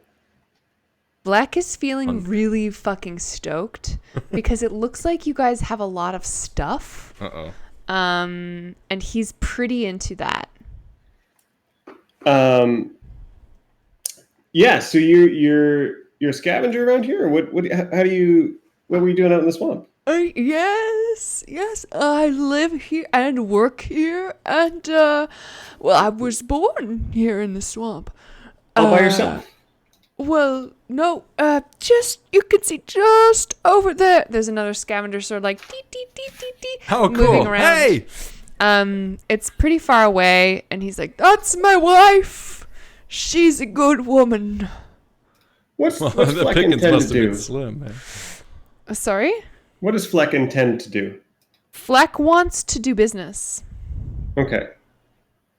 He intends to offer stuff that he has for things that you guys have, or else, goods and services. Yeah. Okay. So I getting the sense of Fleck. I guess we'd love to trade. I don't know that we have a lot of materials, but I'm a healer by trade. If anyone's sick or anyone, I could certainly take a look at them. We've maybe got a little bit of stuff we could barter. We'd love to get your help getting through to the other side. Yes. Where are you going? We're going to the outpost, the crop post. What do I call it? What? Outcrop. The chapel. Yeah. Yes, I'm not welcome around there. Not many are. No. But you should be Probably fucked not with us. Dynamo. They told me to get fucked. Well, you know what? Fuck them. Yeah. Yeah. Yeah. Yeah. Fuck them. Fuck them. Fuck them. Fuck them hard. Yeah. Yeah. That happens for another minute. How could we get Fleck to help us fuck over the Chapel of Elemental Light? Can I- Chapel of I want to how can we get manipulate him. Can I manipulate him into? Let me But- the one let thing me I'm good finish with Rob's. Sorry, go ahead. Yeah.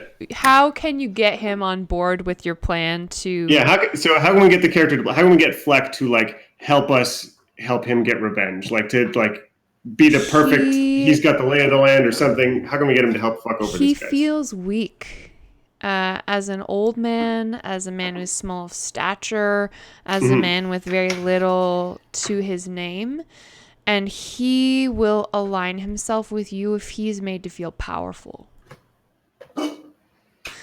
What were you gonna say? Sorry. I think there's just a moment of looking over to Hex and being like, yeah, I think you got a lot of really important knowledge and skills that could here. Hex, maybe you could offer a deal. I hear ya. I'm gonna manipulate him. Yeah, he has after he was exchanging exclamations with you, he almost just started getting farther and farther away in a really weird way and crawled out one of the windows because he smelled the soup being ready and he's gone. Okay, well I'm gonna follow him, and I'm gonna be like, "Hey, listen, man. I totally agree. You are valuable." And you can be extremely valuable to us. If you can help us get across this field Yeah? quickly, then I'm sure we can make it worth your while. All right. Well, just a moment I here. want to roll for it. All right. It's the one thing I'm Do it. supposed to be good at. 3. 11. Manipulating someone? Yeah, so what happens for on- NPC 10 plus, they'll go along with you unless or until some fact or action betrays the reason you gave them. Cool. Which He's like, What do you? Yeah. well, What did you want them to do? we want them to help us navigate through the oil fields. And at the end, because we give them soup. he's like, let me teach you an ancient sigil of fraternal brothership. Are you going to show me your dick? It's a high five, my man. Oh, cool. Right Your dick? here. High Lay it on me. I'm here. Let's do it. Yeah. I like you, Fleck. And I just leveled up. Good job.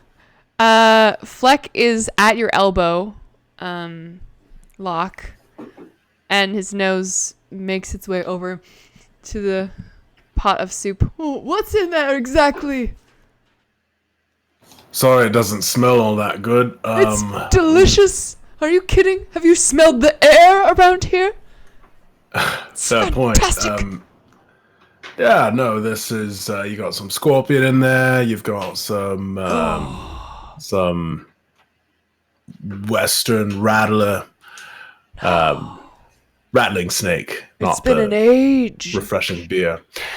Yeah, we've got lots of dried meat for well, not a whole lot. This is pretty much all our stock going in this soup, but I figure it's worth it. For Is it ready?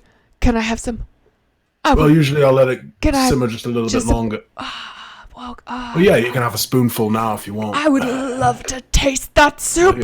Here we go. Let me do it. His there you whole go. body just sort of does like a little snaky up. gesture. Oh, open up.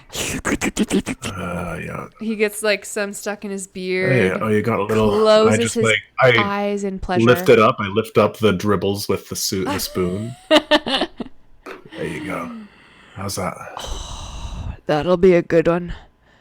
How long's it gonna be? Should I call Marcy in here? Who's Marcy? Oh, that's my wife. She's just over there. Oh my goodness. I'd love to hear about the wedding. Sure, yeah, bring her over. There's Oh! plenty for all of us. Oh! He runs back up around the front of the ambulance toward his vehicle, climbs up and in, and he hits like a big red button that just makes a honk sound. Honk! Cuts through the gloom, and she turns her headlights towards where the ambulance and he is, and she eat. She comes forward to meet you. And I think we'll end it here. All right. For this week. You know what I'm reminded of? I'm reminded of the old couple from Neverending Story that like live on that mountain and they help Atreyu like open the doors in the desert. Do you remember them? I've never seen that movie. No, I don't remember. Very Oh, okay. Yeah, they're I'm thinking very of I know you're talking about Princess there's- Bride, though. There's a little bit, yeah. The Princess Bride was also a little bit where my brain went. Yeah, Billy Yeah. Crystal. I'm just thinking Danny DeVito because of the shortness and the penguin-esqueness. I love it. I'm really, really into Zia's suggestion that the wife is a glamazon, and we will meet her next week. Oh, she's like big. Oh, Yeah, she's like a fucking That's sexy so badass. funny. Yes, and she's That's like, he's amazing. she's so into him. She and like she's like hops so down out of the attractive. vehicle and like whips her perfect like Pantene Pro V blonde hair. Uncharmable by Locke and myself. She's just Hi. like so dedicated to That him. soup looks good. I love it. This you swamp is do super look fucking weird, and I'm digging it. The little weird glow bugs, and then this weird I ass love swamp. it. Amazing job, Joe. There's a lot of really Thank great you, Joe. Thank you. atmosphere. Thanks, Yeah. guys. Well done. Ladies and gentlemen, this has been Apocalypse World Session 2. Unfortunately, we're not back next week because Joe is true working sad. nights, but we will be back with Session 3 the week after. So make sure you check it out, like the video, and come hang out for that. Endgame XP. Are we going to give it to this week, ladies and gents? I want to give it to Boozy Zia for that Zia? glamazon suggestion. Zia for Glamazon. Amazing. So great. Let's do it.